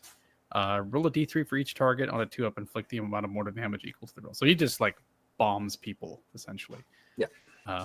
From across can only the do board. it, but still really good. Like Yeah. just dumping out mortal wounds constantly is really nice. And from my understanding, it says you can use a value of 10 for the roll that cannot be modified. So even if you're countercasting it, you can just automatically get that off in your opponent's turn, which can be really disruptive if they're like double turning you and maybe they've got a hero that's on like 2 or 3 wounds remaining. So That's crazy. Pretty nice. Yeah. The only thing I think that so this is going to have a problem with is that we've seen some lists already that have big shooting units that are in generals regiments too. Teclis has to be the general. So all of a sudden, if you're +1 to hit and wound against general's regiment, it's just like just zapping him off the table. Like, Yeah, that's you got to reinforce, the long strikes into him, he's dead. There's a good chance bolt boys are going to hurt him pretty bad too. Like, there's a lot of stuff that messes him up. Then we've got a block of 30 sentinels, which just great value. They're still so good. Yeah, they're also probably going to be taking the +1/+1 against other generals regiment. You can make them 24-inch range shooting at the cost of -1 to hit, which doesn't matter as much if you're targeting general's regiment and you're already +1 anyway. And then you can probably all out attack to just completely cancel it out. So it's pretty good. And I believe they also auto crit auto hit. So if it's going to be like 60 attacks, is it? Or 40 attacks? 40, I think it is. Yeah. Yeah. So really good value there. You've got your Venari Star Shard Ballistas, which are artillery that I'm going to look up right now. While you're looking that up, Keith says keeping Teclis's autocast was a miss, in his honest opinion. I agree with that. I think that it just it's just kind of obnoxious when we're out of the what was the last GHB of AOS 3, the spellcasting one, The primal dice. Basically, when we don't have primal dice, I think autocasting. Like Andor. I just like Antor. Anytime where you're not Andor. Thank you. Yeah, anytime you're not rolling dice in a dice game is kind of obnoxious. And yeah, I think that like to make him an autocaster, they have to do other things that makes him not. It just messes up the game for both people. Yeah, I agree. That's totally fair. Yeah. So the Star Shard Ballistas are basically adding range to their characteristic if they're near sentinels, so the archers that we just talked about. So they're actually 30-inch range, which is terrifying. What the hell? Yeah. Nothing in the game is 30 inches still that I can think of. Like everything else is wow. And then the second thing is that if this unit just targets one unit with all of its shooting attacks, that enemy unit has -1 to hit rolls until for the rest of the turn. So it can be a really nice thing for counter shoot if something's going to be charging in and you just target them with anything. You don't actually have to roll a die to have this ability go off. You just simply have to target them with all of your. Oh wait, let me see if that's your shooting phase only. It is your shooting phase only. Ignore me completely. Cool. It doesn't apply. Okay. My bad. Still good on a unit you're going to charge into. Yeah, I mean, it's really 30 nice. inches is wild now. Yeah. Like Kurnoth Hunters used to shoot 30 inches. Now they shoot 18. So what did this thing used to shoot 50 inches? Like what the hell? It's like the same metric almost. Yeah, it's my pretty crazy. God. He's going to have those parked next to the Sentinels all game too. Yeah. He's just going to have a Death Star that when you break into it, it's going to crumble easily. But it's gonna be harassing you from across the table like crazy. Yep. This list I think suffers from the same issues as the. Oh no, I was already talking about the wind chargers before. It suffers from if you're on a dense map, this list kind of hates that because it really doesn't have a staying power on the objective. You got to hope you do enough damage early, I guess. Eh? Yeah, you're kind of going down in points early, and then you got to catch up later. And there's some armies that can just really punish you for that sort of play. And I think Nighthaunt is one of them. Ogres is probably going to be one of them too. Anything that can just reach across the table and smack you. And then probably Trogs doesn't care as much just because all of the Sentinels are going to be at Rend 1 and it's cool. I guess I'll be on my 3-up save still. It's fine. Yeah. We got a Hurricane Wind Mage with the Silver Wand, which I think is +1 power level. It is, yeah. And Perfect Strike. Perfect Strike is just you do D3 +3 mortals to something, whether you're in combat with. Was it once per game? I don't remember it being once per game. It might just be every. Gotcha. If it's every, that's insane. Yeah. This is a it's got some. Oh no, it is So- once. It is once per battle. Gotcha. Okay. So D3 just plus 3 mortals. So a bit of a bomb, which is kind of Yeah. interesting. that's all right. Um, Going into a hero or something. It Yeah. looks fun to play to me. This Like- this is interesting. It's got a big Death Star that it wants to probably like castle around Teclis. And then you have just these harassment pieces that are like going around the wind chargers, just like picking stuff off and or running away after those ballistas, like applying those debuffs. Not that you're really charging into anything. That's the only critique I have, is that he doesn't seem to have something that he wants to actually charge you with. He's just shooting you the whole time. Like if you ever get into combat with this list, it's probably over. Right. So the -1 to hit might not be too big of a deal. He doesn't have a lot of objective control once those Yeah. wind chargers are gone too, right? Like it's Even if they're not gone, it's like they only count for 5, and they have to wipe It's whatever they go true. into and then sit on that point. So it's yeah, you betcha. The objective tough. game is going to be tricky. I think it is going to come down to trying to do enough damage early. I think this Yeah. list will really struggle against stuff like Gravelords, where it's just like, well, we're bringing little bits back and we're going to saunter onto the objectives and, F you. 100%. sorry, Chris. Also- the only reason why we're tearing your list apart is because you're Lumineth. We love you. Yeah. Nope. Yeah. Nope. What do you mean? The name, Carson. You need to do better. Yeah, Teclis Yeah. V2. You asked for it. That's right. You asked for it. Yeah.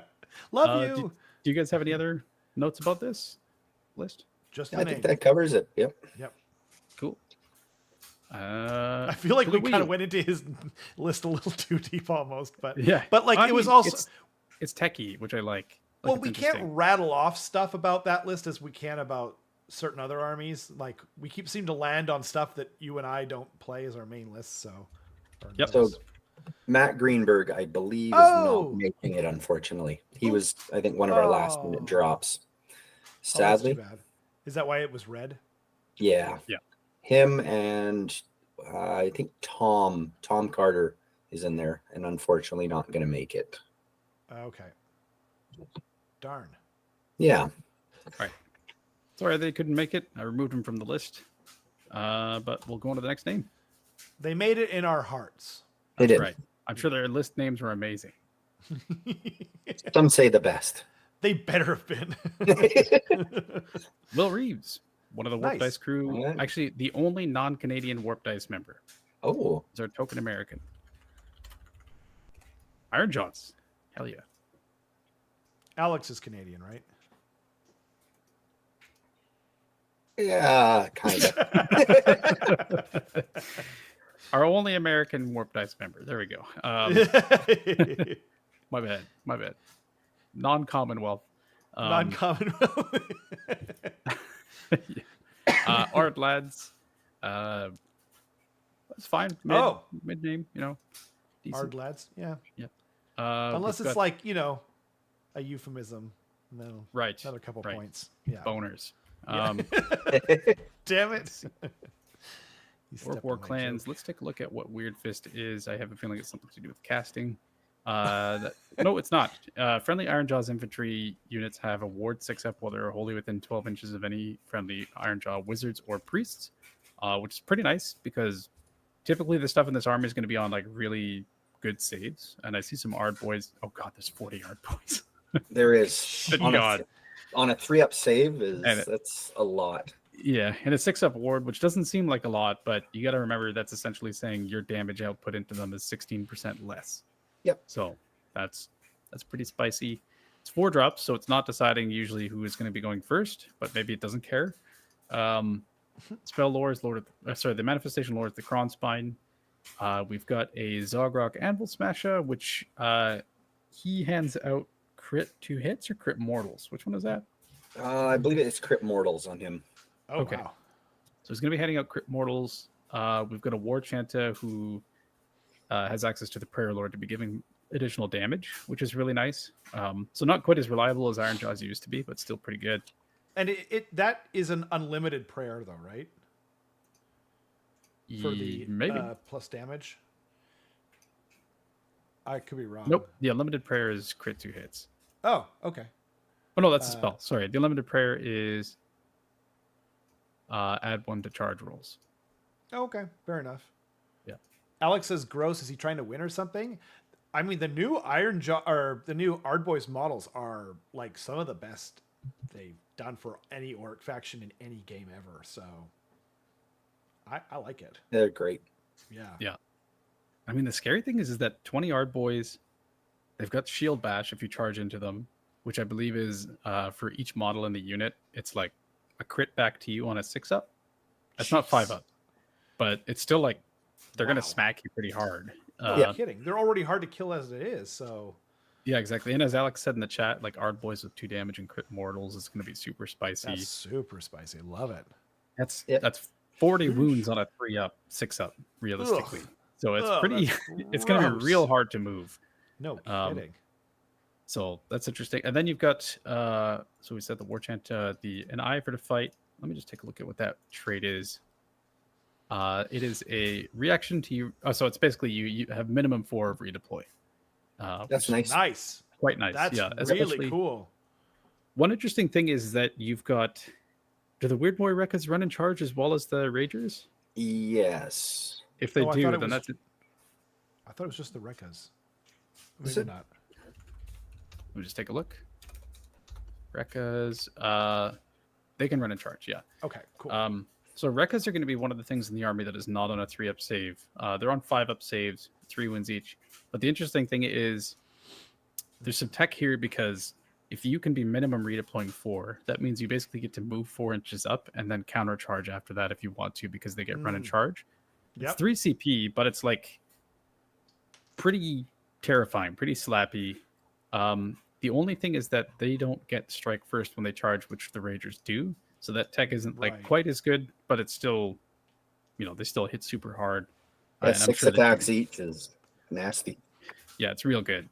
But then if in your opponent's turn you charge in with that, they'd hit you first for sure. Yeah, and kill them for sure. 100%. But it might be something like let's say you're putting a screen in the center of the board for Seize the Center.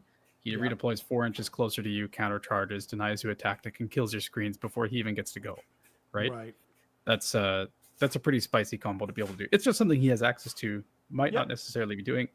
Maybe he's just getting access to the Ard Boys, like moving closer to you. And in combination with Mighty Destroyers, it's actually 7 inches. That's the big one. They add Mighty Destroyers in there, and you're getting danger close real quick. Yeah. Yep. Pretty good. So then we've got Regiment 2, which is the Ardboy Big Boss who has trophy skulls. Let's see what that is real quick.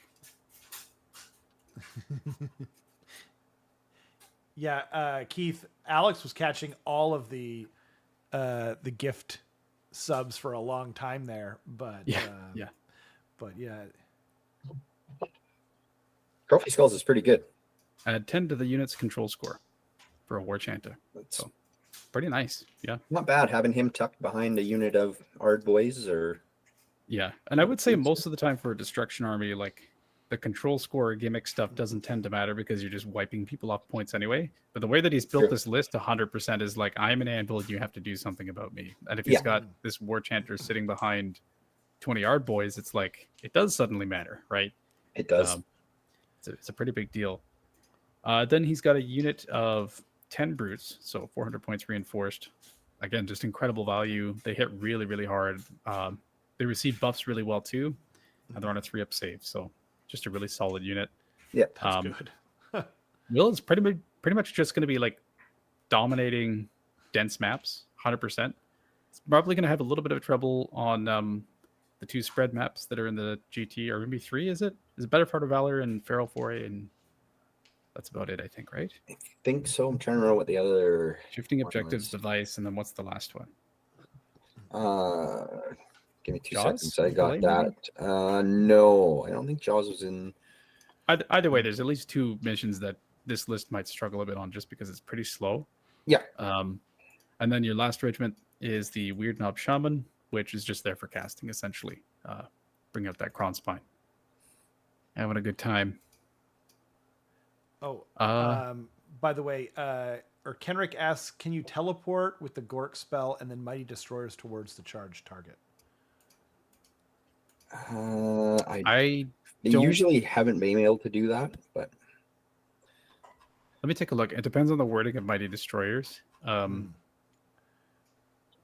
while you're looking that up, and by the way, so it's part of the declare step is pick a friendly Iron Jaws unit that was not set up this turn to be the target. So yeah, there you go. So you can't. They thought of that. Yep. I like it. I'm impressed. And by the way, thank you. Everyone's been so generous to us lately for the gift subs and everything like that. It's never an expectation. Obviously, we really appreciate it. But Keith, you don't worry about it. Thank you again. And before I forget, has the computer or has the Ko-fi been shut? Like, has it been stopped? I don't think I can stop it.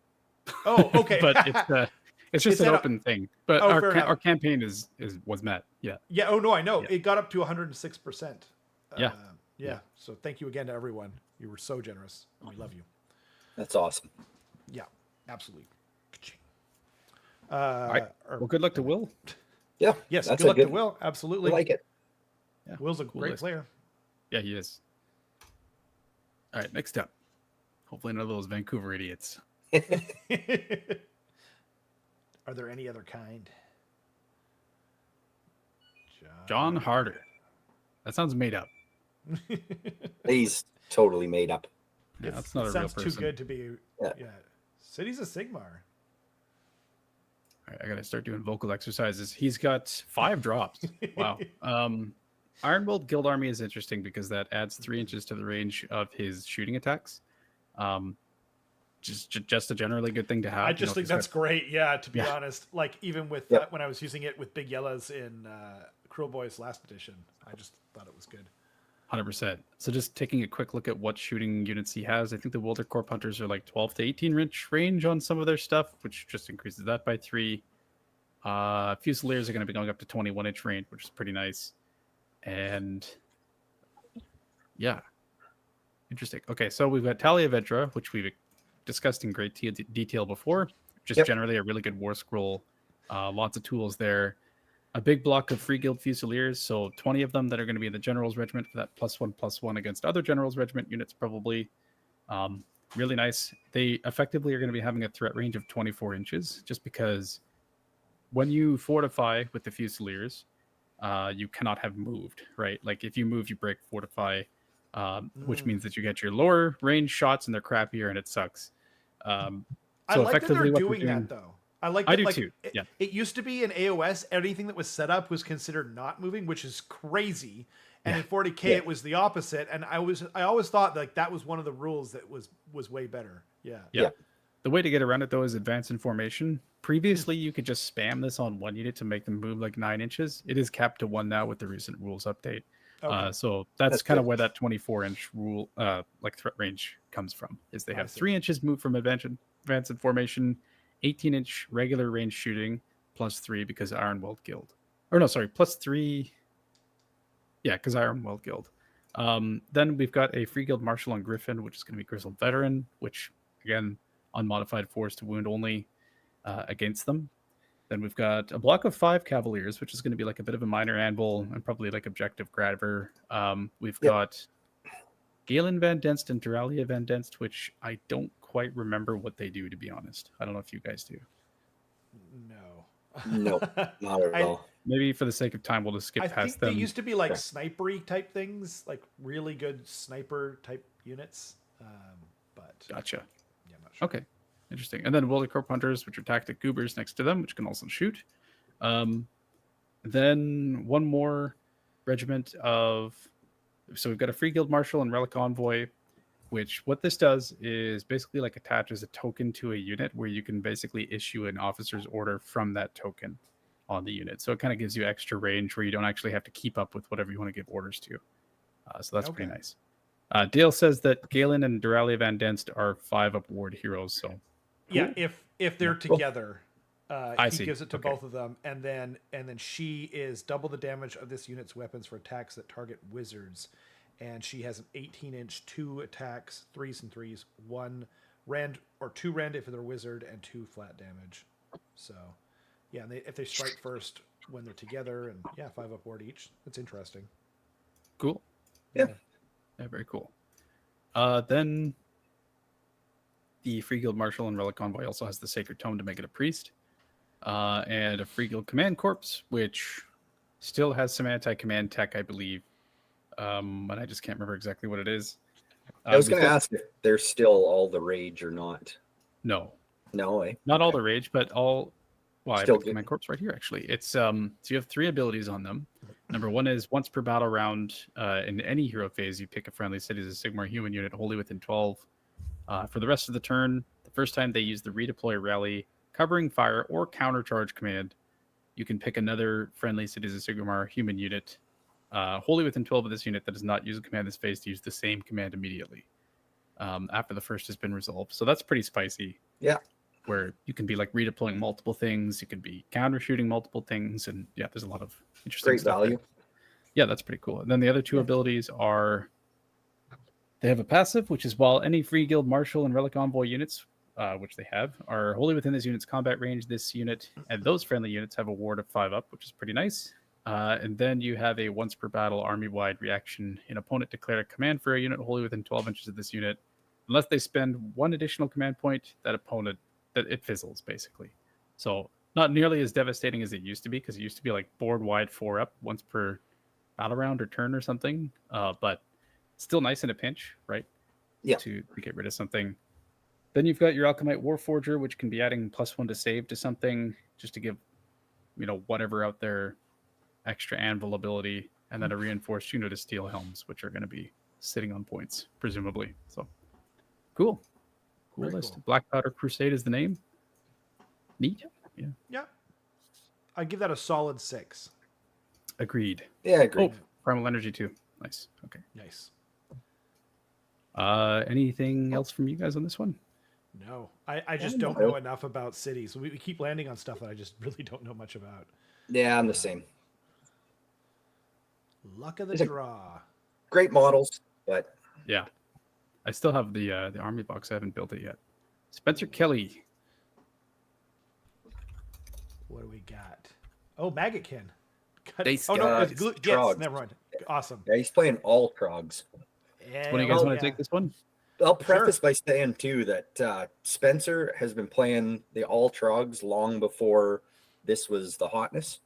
Like he was playing this last edition, similar kind of thing. He is not a meta chaser at all. In fact, he's like oftentimes he plays just crazy, fun, silly stuff. He's absolutely not a meta chaser at all. So he's playing this because he just enjoys Trogs. Why don't you explain? Like you definitely seem to. I mean, I know you play the army and you know the guys, so yeah. Why don't you go through this? Yeah, so this time he went with Trug's Trog Herd instead of regular Trog Herd. Yep, and his name is Trug with 3 exclamation points. Yeah, Trug. So. Yep. What do we got? 2 drop. I talked to him about this because I guess he has no way of bringing manifestations. So no manifestations in this one. I think Trug can just get the like when he bashes his lay stone, he can unbind a spell, but can't cast anything. So, and it's because he took Trug's Trog Herd instead of regular Gits. Yeah, he's out of all the Gits players, every Gits player took the dank manifestations. Nice. Which is cool. Big respect to all those guys, but a gentleman. Yeah, he's the only one of them that didn't take it, and it's probably just because he can't. Yeah, he doesn't have any manifestation lore, actually. No, yeah, I don't think he's got no casters or anything. He just has Trug that can possibly unbind. Trug's Trogherd's cool. I think it's different. I was asking him about it, what he thought. Going Trug's Trogherd versus regular, and he kind of agreed that regular Trogherd is probably a little better than Trug's Trogherd, but Trug's just fun. Absolutely. I mean, we talked about Trug himself. He's just amazing, and even better in Trug's Trogherd because he's giving off those bonuses board wide rather than just within his aura. What else we got? Dankled Trog Boss, which we see him pretty commonly. It's really good. I don't remember what his stuff does now, though. Which one? So the crunchy shinies and the Loonstone teeth. Oh, yeah, that's because that's a specialty of Trug's Trogherd. Yeah. Just pulling it up now. So the Crunchy shinies is once per battle, any movement phase, add 3 to the run and charge rolls for this unit. interesting. So That not is- bad. I don't think they have a way to run and charge, but it's still and extra then 3 Loonstone- inches. Is, Yeah, it's pretty good. And then Loonstone TV is also once per battle, and it's Loonstone Teeth, by the way. teeth. This unit can use 2 fight abilities this phase after the first is used. However, this unit has the strike last. So basically, it's yeah. That's actually pretty awesome, though. Yep. Like, I think that's really good. Yeah. Yeah. And then Trug's Trogherd in general. If we, I don't know, do we want to hear about their stuff? Sure. It's, Yeah. Sure. Just like a brief. Passive Aura of Haywire Magic. The effects of friendly Trug's malfunctioning Leystone ability affects friendly Trug's Trogherd units anywhere on the battlefield instead of only those within 12 inches. It's really nice. So pretty similar to what it was last edition. A little different. Yep. It used to be like, yeah, it used to only affect Trug last edition, and now it's within 12 inches. So the Trug's Trogherd is a little less enticing, to get away from the other stuff. But and then your movement phase, Broke Slumber, pick a friendly Trug's Trogherd unit that is a living landmark. Excuse me. Set up that unit anywhere on the battlefield wholly within 3 inches of a terrain feature and more than 9 inches from all enemy units. It's basically a deep strike for them for a Indeed. unit. And then passive Herd Healing. Each time a friendly Trogoth unit uses a fight ability. So they basically get the same thing. Heal D3. It's the same as Glog's Mega Mob in that department.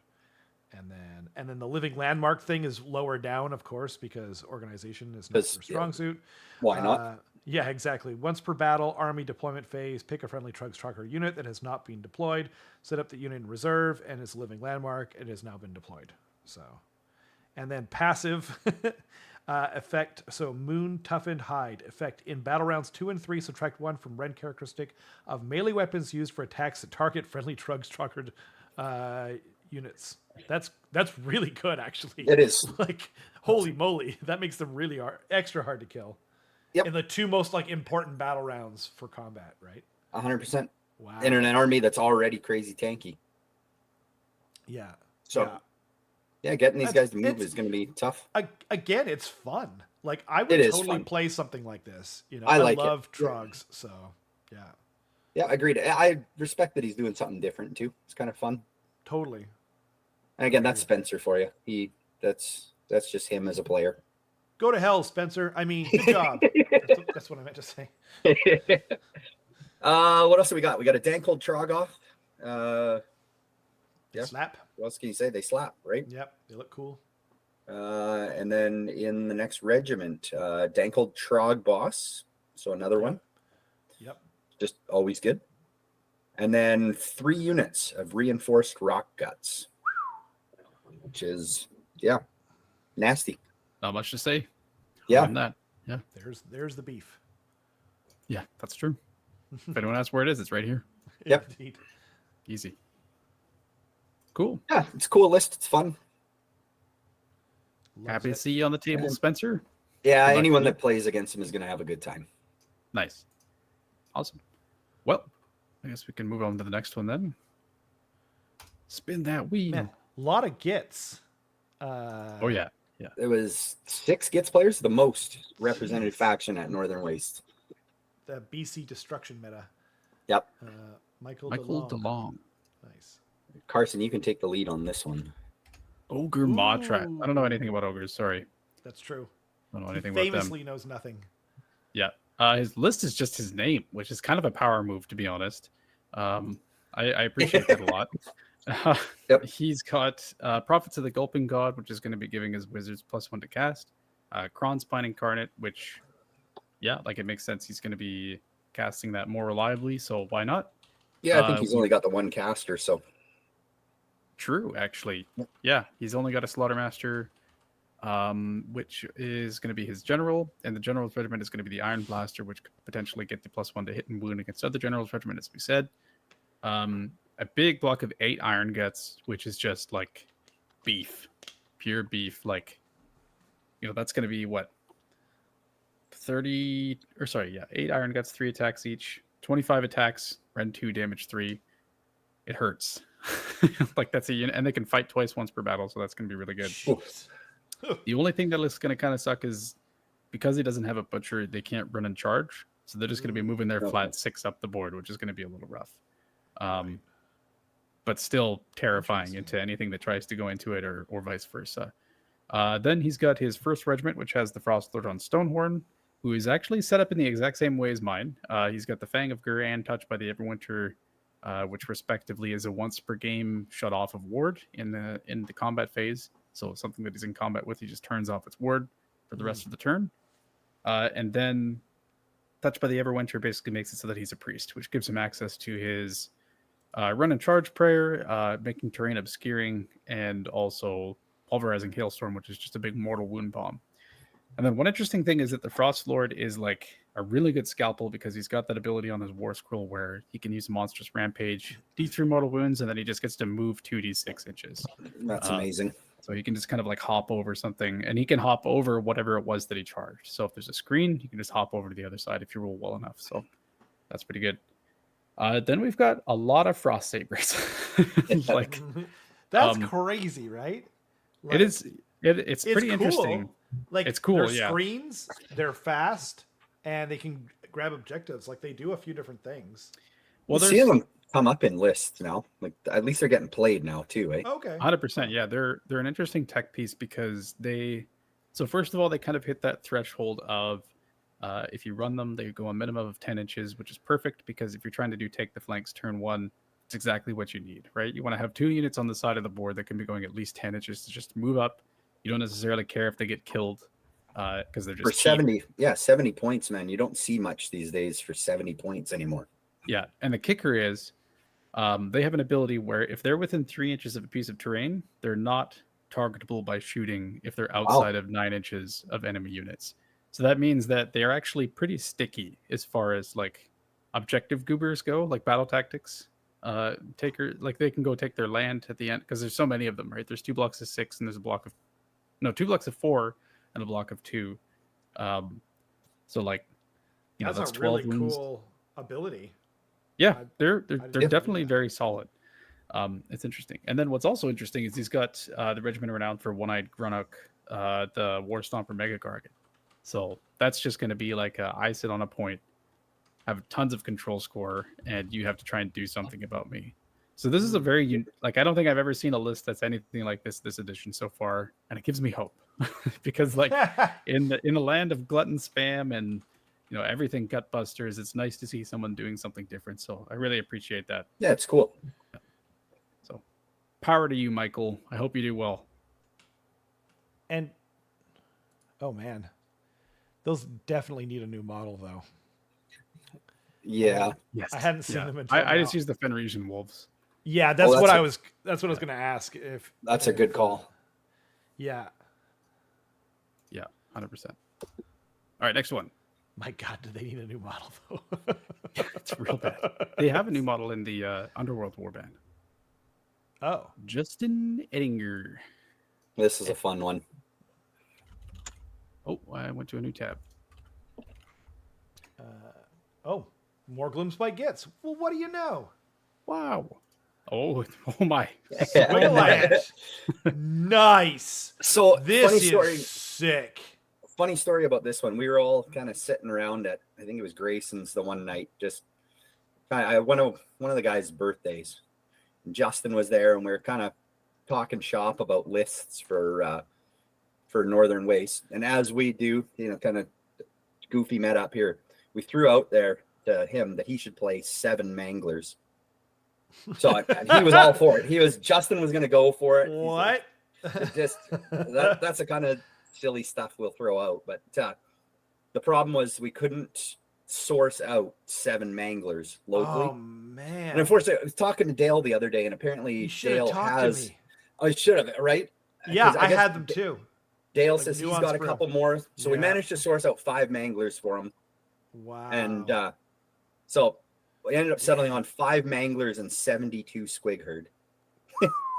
So Wow. It's- This yeah, thing is a it's- thing of beauty. Like It the only is. thing that really annoys me is that they never made manglers like good. Like they're not They're not great. amazing. Like, they're No, they're probably not. the worst they've ever been. Maybe I'm not sure. I have to look at it again. But I remember looking at the worst scroll and being like, "Dang, really, guys?"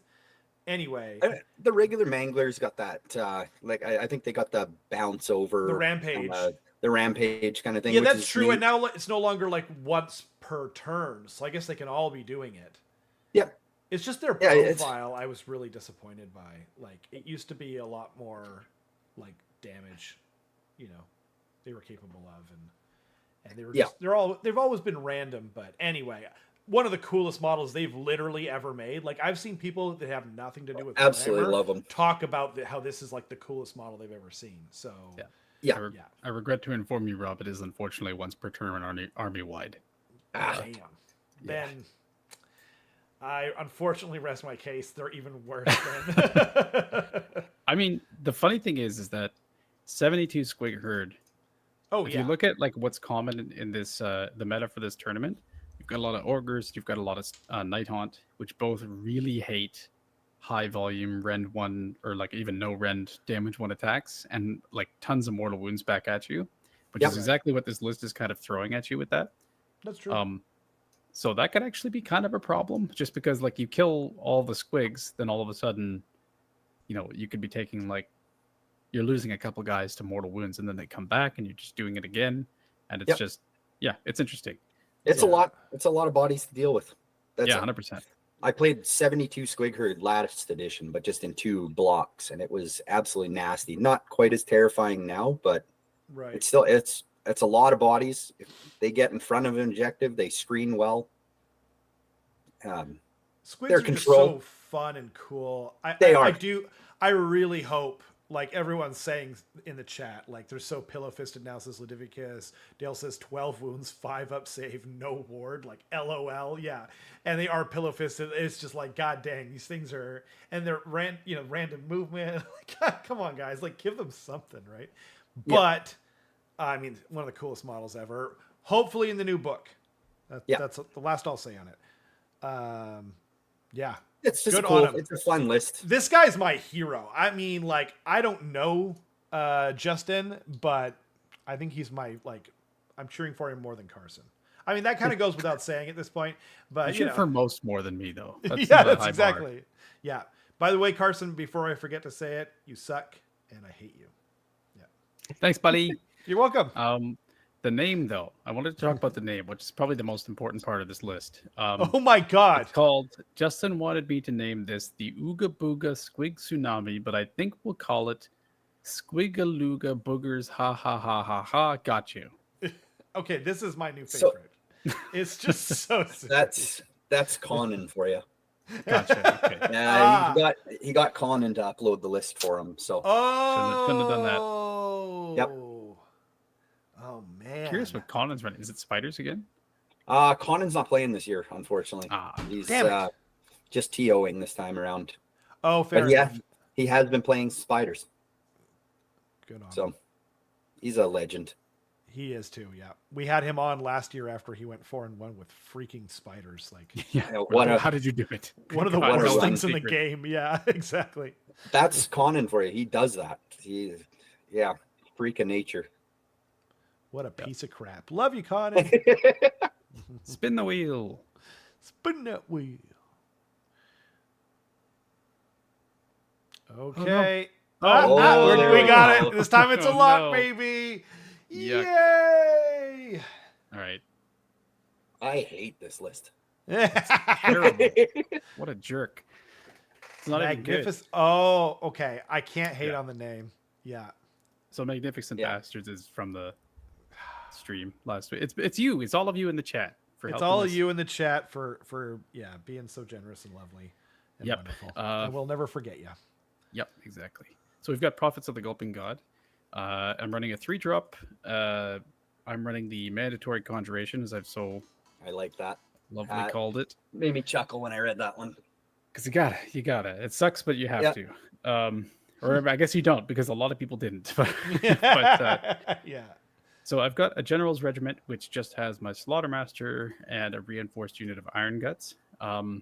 Previously, I considered putting like other things in the general's regiment, but it just kind of increases the surface area of like vulnerability to those shooting lists that do have the +1/+1. And realistically, what you're getting the shooting bonus into is just the iron guts, not the slaughtermaster, because the slaughtermaster is probably going to be sitting in the maw pit. Iron guts are pretty easy to hide in forests, and there's going to be at least one per map, I hope. Please tell me there is. So they're going to be basically hiding until it's ready to come out and absolutely slap something to death. Just hanging out, ready to receive some of those +1 attack buffs, of which they can get up to +2, which is pretty nice. Then we've got another regiment, which has the Butcher, who's basically unlocking run and charge for all of the gut busters in this list, which is the Iron Guts and the Gluttons. The Gorger Maw Pack doesn't have access to run and charge, but they do deep strike, and they hit harder. Keith says, "Why is Carson explaining this list?" I Get know. someone who knows what you're talking about. Thanks, guys. And Ludivicus also said someone else should do the rundown. Carson should be silent. Oh, Yeah. Oh, it's too late. Sorry. Gorger Maw Pack is just there to basically deep strike. It's really good into, let's say if you're going into like Skaven or Gloomspite Gits or someone who's got a static faction terrain feature that they're not garrisoning. That's just like a jumping off point for them to basically say, I'm going to set up outside of 9, but probably inside of like 5 or 6 of whatever this thing is, hit that, and then actually pile into whatever it is that I want to pile into, which is pretty nice. And it's also really nice for just being able to drop down on like an objective in the back, just to kind of like help with those spread maps, which ogres can be a little bit rough into. And then also lastly, what's it called? It's just like a threat that your opponent can't ignore, because it's like 26 attacks, Ren 2 and infantry, 2 damage each. Like they'll shred something. And if I drop that behind you just to take their land, you kind of have to turn around and hit it. But yeah, and then the last regiment, I've got the Frostlord on Stonehorn, which is dedicated to Braden. We love you, Braden. Thank you for all your support. We love you. Oh, nice. You named it Braden. Oh, hell yeah. Yeah. Is that Braden from Saskatchewan? Yes. What a beauty. Yeah. Love that guy. Like legend. Absolutely. Yeah, legend. I had the pleasure of meeting him in Sparwood this past year. Oh, sick. Love that guy. Yeah, absolute gem. Yep. Pillar of the community he is. And he's got the Fang of Gur, and he's been touched by the Everwinter, that poor guy. It's not a comfortable thing to be touched by. So that sounds like he's from Prince George. Yeah. And that's basically just I shut off someone's ward once per game, and then he's a priest, be able to get the run and charge or mortal wind bomb. I've got 1 unit of Frost Sabers just to be like tactic goobers, and then 1 unit of Noblars just to be a screen, because we gotta have screens, right? Like at least one. Like at least can't just be all gluttons. I mean, really it can, because gluttons can be your screen and your hammer or whatever. But that's true. Yeah, that's very true. But they're 120 points, and that's something you can't find in gluttons, right? Yeah, absolutely.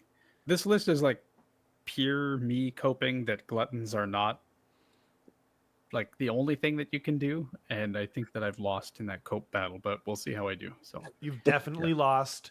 But you also don't have enough gluttons painted, so what else were you going to do? I don't have enough gluttons, period. Like, I painted all the gluttons I have. Like, wow. Dude, you really? That's crazy. Yeah, okay. And I'll probably need some more soon, actually, now that I think of it. But your birthday's a little far off, Carson. The answer, That's true. I got to find a sugar daddy. Anyway, that's me. Braden, stay away, okay? You've done enough. Yeah, that's true. Yeah, that's not an invitation for anyone currently or future in the chat. Next name. Spin that wheel. I'm sorry, guys. We can't stop Carson from explaining these things. He's like so a kid in a candy store. Jonathan Kyrian?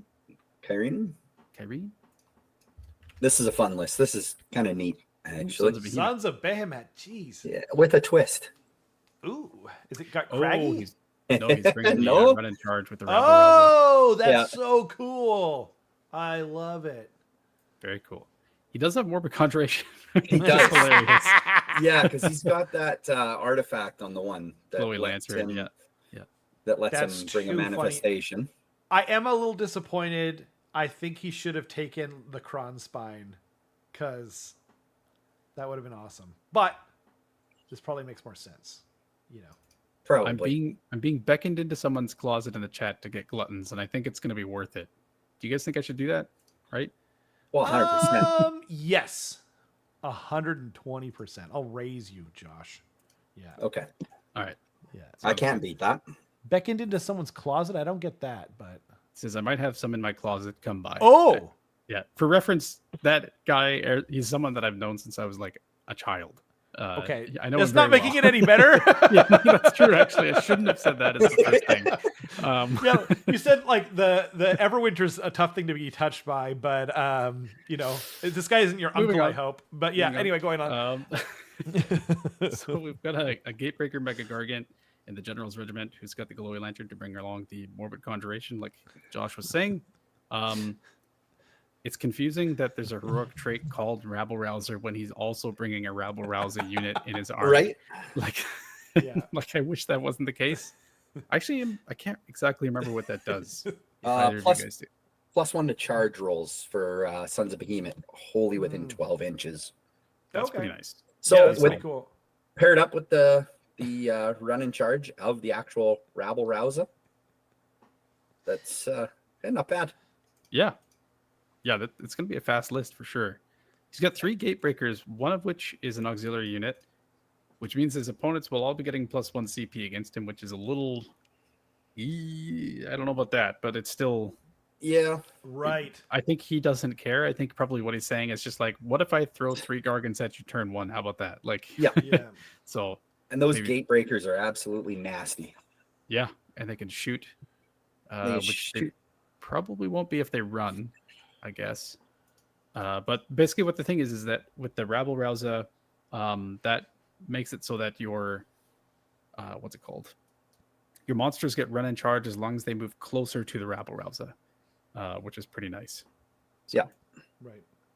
So these Gargans are going to be absolutely sprinting down the field. So it's going to be like 10 inches or 12 inches, I think they are now, plus D6, +1 to charge. So pretty reliably getting into anything. Yeah. Maybe if you backboard them, they might not get in, but Yeah. at Yeah. the very least they'll be right up in your face. They were being hilarious. That guy said, "Whoa, whoa, whoa," when we started saying it, and then Dale wonders if he's Michael Jackson. So, yeah, chat being Neither hilarious confirm nor deny. Rabble Rouser is one monster, I think. Interesting. Yeah, it's pick a monster. Okay. So it's not going to be, he's not going to charge all of them in, but Still pretty scary. Yeah. Still pretty cool. Neat. I like it's the a list. fun little piece of tech. Yeah, it's an interesting list. really It's is. something different. Yeah. And Yeah. you're not just playing with only giant monsters. You know, you have a chance to move some goblins around the field and stuff. And Yeah, there's Squig Herds, Yeah. Squig Hoppers. He's borrowing my squigs for this, so they all got googly eyes on them. Nice. nice. Hell yeah. So, which it's funny because he paints all his Mega Gargants all real grim, dark, and dirty. It's fun. It's gonna be a funny looking army on the table. Oh man, it's like the giants ate like a, magic mushroom or something like that. Yeah. Like tripping balls, looking at all the squigs around. What the hell? Nice. Also the name, Gorgeous Gargants and Sexy Squigs. Ooh, that's pretty good. That's a better It one. is Rolls pretty off good. the tongue. Rolls Yeah, off the tongue. that's top shelf. I like it. Yep. New top 3, I think, for sure. Yeah. Yeah, I agree. Okay. Next name. It's actually getting pretty sparse here. Actually, not really, but yeah. Yeah. It's only like 20 left. Roma question. Oh, it's Sam. Okay. Sam Wright. Sam Wright. How right he is.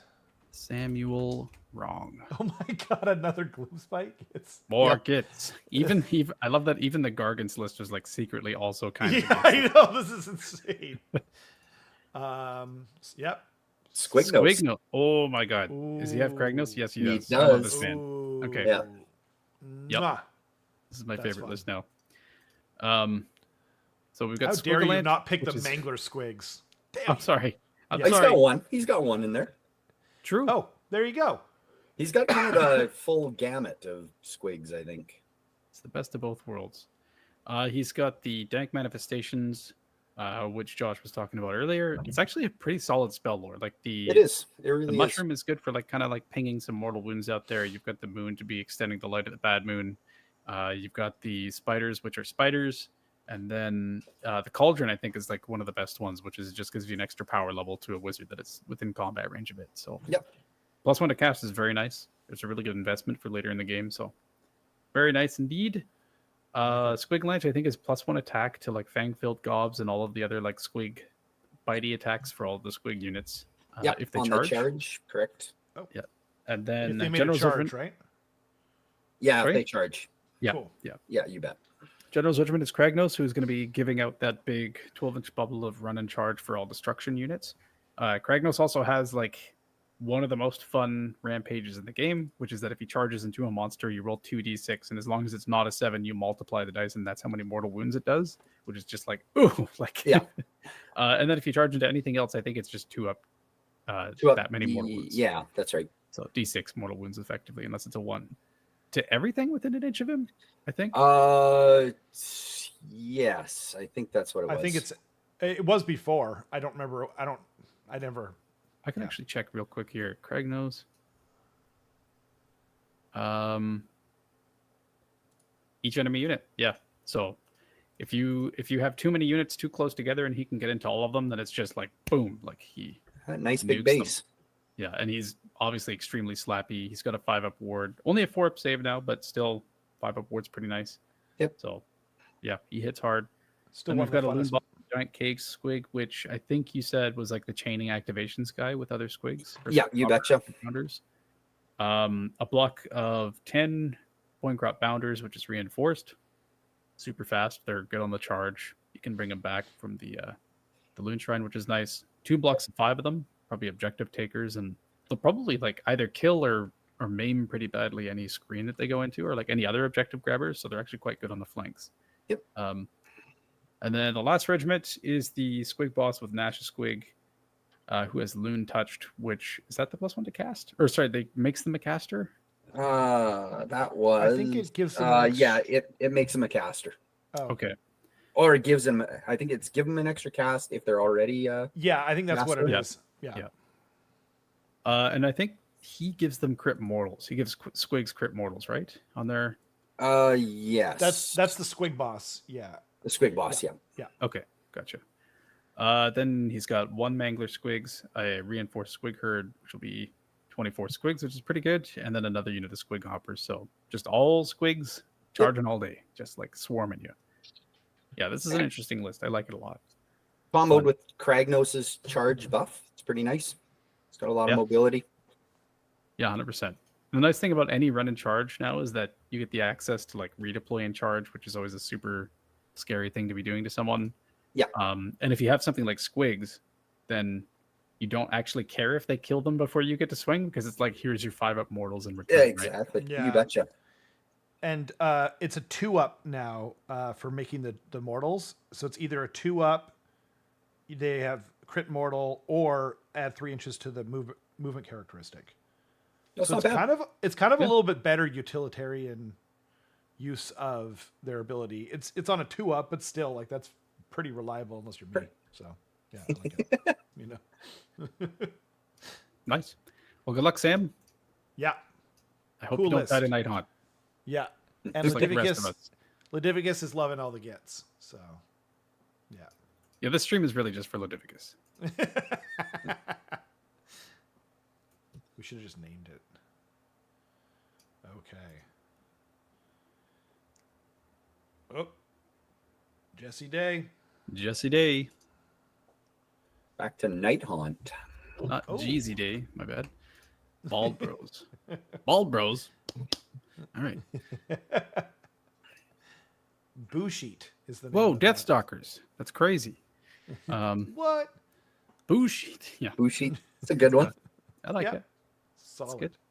Yeah. He's taking the chthonic sorceries, which I think is Night Haunt's like home manifestation lore. Correct. I don't actually remember what like any of those do, to be honest. They're pretty Don't- good. Are they? Yeah, I actually like them. I like that they're taking it. Here, I can actually pull it up. Sure. While you do that, we see 4 drops this time. We have an Ulrich the Drowner, which can be, I think, teleporting Night Haunt around. Yep. Yeah, outside of 7 as himself and another unit. And Yeah. yeah, that outside of 7 is fantastic. And he's a little bit slappy too. Well. Yep. But just the fact that he can be bringing like 20 blade guys 7 inches away from you for a charge is pretty crazy. Absolutely. Do you We've want me to got- do the manifestation lore now? Do it. Yeah. Go for it. Sure. So the Terminexus is a 6. You said, oh, god dang it. I hate how they're totally separate now. How do I find like the actual war scrolls for them? They're usually at the bottom of the faction pack. Oh, okay. Like, I under the war scrolls, hey? Yep. Yeah, and I think if you can, if you just search for chthonic sorceries as well. Well, I was just hoping there's- to read them all out. You know what I mean? Yeah. But, oop. It's okay. Okay. It's not a. I just found it right now. Sorry. Okay, so the Terminexus is it gets to pick a friendly Night Haunt unit within 3 inches, roll a dice on a 2-up, pick one of the following effects, add 1 to run and charge rolls for the target for the rest of the turn, or heal 3. Solid. Yeah, that's really good. I think that's way better than what it used to be. It was all. No, I'm thinking of the Vault of Souls. Yeah, but agreed. And then the Shyish Reaper is 7 health, 7 damage, banishment, 4-up save, 1 attack, 3s and 2s, 2 rend, 4 damage, and it's add 2 to the attack's characteristic of this manifestation if it charged. So it would be 3 attacks, 3s and 2s, 2 rend, 4 damage. Like that's pretty cool. And then last but certainly not least is the Vault of Souls, always the better one. It's Banishment 8, 6 health, 4-up save. Each time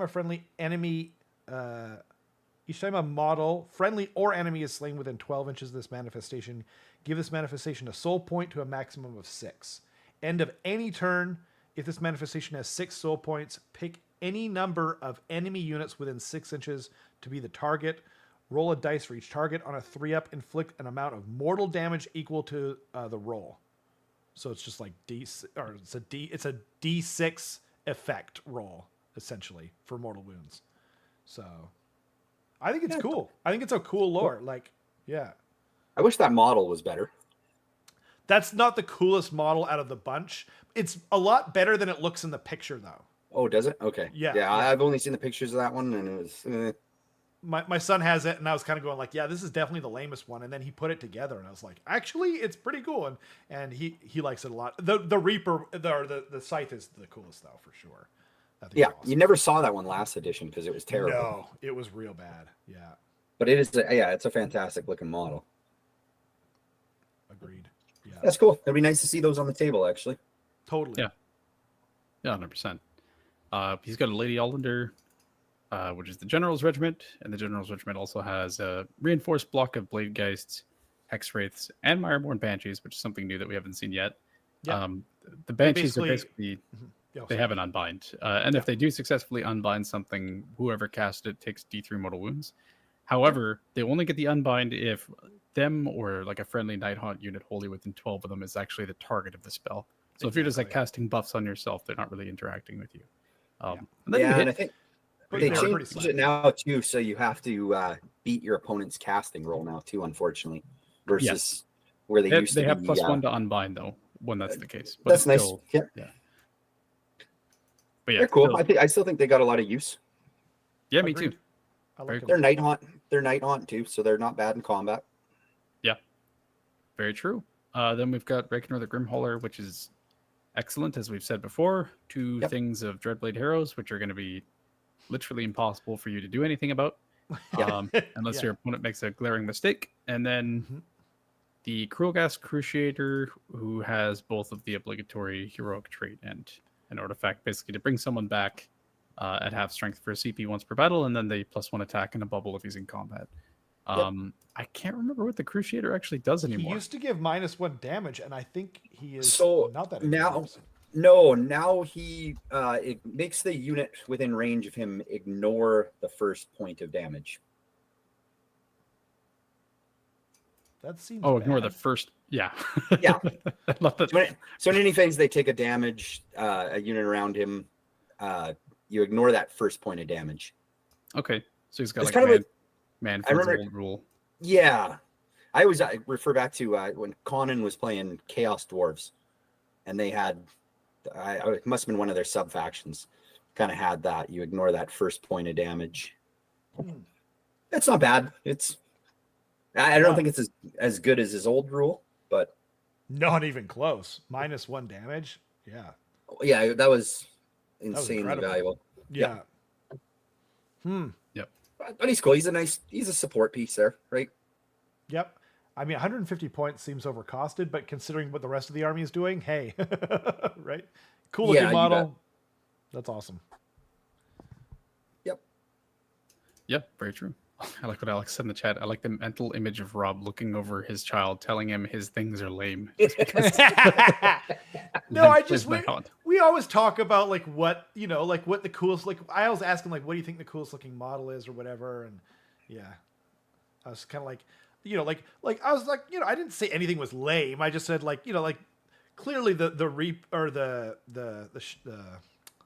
scythe and I really like the idea, like their whole symbol is the hourglass, which is just so awesome. It's unique. Yeah. It's like the bells for Skaven. Like what a unique iconography, Yeah. So it's just like, yeah, the skull's coming out of a chest is, it's not that inspired. And I wasn't like, yeah, that looks stupid, doesn't it? But yeah, but it was a lot cooler than I thought. Screw you, Alex. Yeah. Yep. I think we can all say screw you, Alex. Screw Yeah, you, that's Alex. true. Yeah, screw Usually. you, Alex. Yeah. Next name.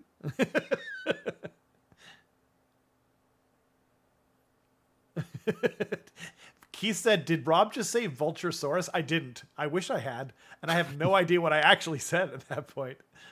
I'll have to go back and check. Renee Francis. Nice. It's another Cities list. of Sigmar. My goodness. Kirkland all beef hot dogs. I'm Ooh. here for it already. Yeah. Yep. I've got flashbang. Jesus. Okay. Sickos list.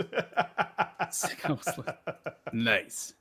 This list is going to be sick. It's gonna be- He just doesn't have. Oh, I guess he doesn't have any casters. Okay, I was gonna say he doesn't have a manifestation lore. Iron Guild Army is just the +3 to the shooting range again. Yep. Talia of Edra, popular choice. Yep. 2 blocks of 10 Fusiliers in the General's Regiment. We've got a Fusilier Major on Ogre Warhulk, which is going to be whatever it targets with the shooting attack. I can't remember if it actually has to deal damage, but basically it's going to be giving +1 to hit for other shooting attacks that target the same target. So it's kind of like Tau marker lights for any of the 40k losers out there. And the Fusilier Major also has the Sacred Tome to become a priest, so getting access to those good scriptures of Sigmar prayers, and then Master of Ballistics, which I believe whenever he issues all-out attack in the shooting phase, basically gives both +1 to hit and wound to something, which is really nice if you've got lots of shooting units. What's even nicer is that because the General's Regiment has both blocks of shooting units, one of them is probably going to be +1/+1 against General's Regiment just innately, and then he's going to be giving the other one +1 to hit and wound with all-out attack. So all of his shooting is going to be +1 to hit and wound most of the time, which is pretty nice. Then Regiment 1 is Callus and Toll's Companions, which is just great. Like, super tough, the deep strike. Yep. Hard to move off an objective. Usually they pop down and they're like, this objective is mine and you can't do anything about it. So it's pretty nice. Then we've got 2 blocks of Wildercorp Hunters, which are tactic goobers, but they also shoot pretty well. And then the last regiment is Pontifex Sinestra, who is going to be having her War Scroll Prayer to still be able to kind of ping all heroes and priests on the field for 2 up D3 mortals. Wow. And I think she can also be giving out the ward too if she wants to. And she's a priest too, so she has access to the prayer lore. And I think she's a double chanter, if I'm not mistaken, which is usually pretty rare. But yeah, and then we've got 3 blocks of 5 Cavaliers just to be a little mini fast anvil / minor, well, not really hammers to be honest. But they're, cool. Neat list. Yeah. There's tools for sure. Looks techie and fun. Yep. Nice. Any notes from you guys? No, we're in Nope. cities It territory. says cities again. Yeah. All right. I'm waving the white flag. I think a lot of the same stuff we're kind of Yeah, it's true. So obviously yeah. very good. It That has tends to variety. happen. Like as we get into more lists, we start to see common things, and Yeah. So if we don't give your list the justice it deserves, then We probably already did. go somewhere else. Whoa. Sorry. Come at me. Aggressive. It's I like a it. bad thing to be saying when I'm literally coming to your hometown. And like, Yeah. what are you guys gonna do, idiots? Beat me up, huh? Yeah. Yeah. Yes. Leave me in the woods? Oh, yeah. Yeah. I'm gonna get picked up from the airport. Sure, it was nice of you guys to pick me up. And they just drop me Yeah. off in the middle Drop- of the woods. yeah. Why is everyone holding crowbars? I don't get it. Like, oh, we were opening up a bunch of crates right before you got here. That makes Oh, sense. I do nice. that all the time. Yeah, me too. Yeah. Good old crate opening. Nothing beats that. Daryl Mortens, what big teeth you have? Ooh. Is anyone else comfortable taking this one, or do you want me to take it? I should be good with it, but I think you'll probably be better. I know Belladama Volga makes all the direwolves able to actually have an objective score With a spell, yeah. with a spell, and basically you're just charging up the field with a bunch of direwolves. It seems like the popular thing to do in Soulblight right now. Gunk up the board, bring them back in either a person's turn. Radikar is even scarier now. He's dope. A bunch of He Fellbats is. for objective grabbers. This is cool. This is a cool list. I really like It is this, actually. It is a really cool list. Yeah. Yeah. He's got 10 reinforced Black Knights. So Whoa. Yeah. I what's missed it that. called? The Bacchanal Blood is going to be +1 to wound on the charge for any vampire units. And then in addition, it's going to be +1 to cast for any vampire units that are not in combat. So the biggest value from that is probably going to be the Vampire Lord on Zombie Dragon, who's going to be wounding on Definitely. 2s whenever he gets into anything, which is really nice. That's He's got nasty. Lash of the Sire, which I think is a hero phase move on a 2-up for some stuff. And then Shard of the Night. Almost said Shart of the Night for a second. It's something that happened to me last night. And Shart of last night. yeah, how did he know? Weren't these lists published ahead of time? I don't understand. Shard of the Night. Ignore modifiers to save rolls for shooting attacks that target this unit. Positive and negative. Okay, so he gets ethereal save against shooting attacks. Cool. I Hey. see lots of shooting still. So Yeah, 100%. Well, and like the Fellbats can charge up the field right behind the right in front of the Vampire Lord, and then counter shoot. You got to shoot the bats. Like, sorry, son. You know. Yep. Alex saying Carson having flashbacks to Atlanta. Yes. Good God, yes. Through the eye of a needle at 40 paces. Whew. Okay. Next list. Good luck. Yep. Good luck. yeah, Joe. it's going to be a really good looking army on the table too. Daryl's an awesome Ooh. painter. It's Yeah, I'm excited Awesome. for that. Yeah, it's gonna look sweet. I would like to run a list like that. I'm not that far off of the list, or rather the models I need to run that. So, This one's going to be yours, Rob. yay! Deepkin finally. Okay, so Achillean Beastmasters. So 2,000 points on the nose. It's deep in kin. What do we think? Pretty good. Could argue with that. Yeah. Yep. Deepkin, Achillean Beastmasters is +1 to companions. Yeah. So like pretty much all of the companions are hitting on like 4s. So just getting them to 3s, it gets them back to what they were in 3rd and 2nd edition, which is really nice. Lord of the Deeps, so, you know, a couple of good spells in there. Teleport guys around. Yeah, good stuff. Achillean King is interesting because we're mostly seeing what's his name? Volturnos.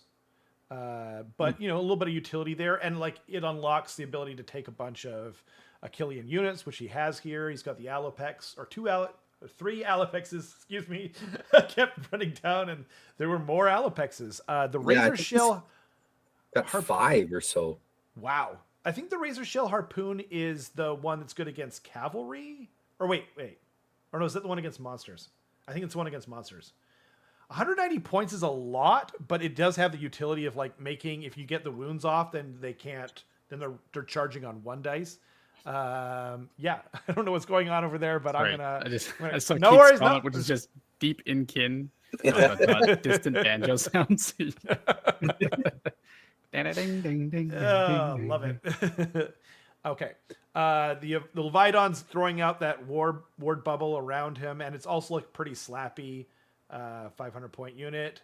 Aspect of the Seas, a double caster with +1 to cast, which is really great.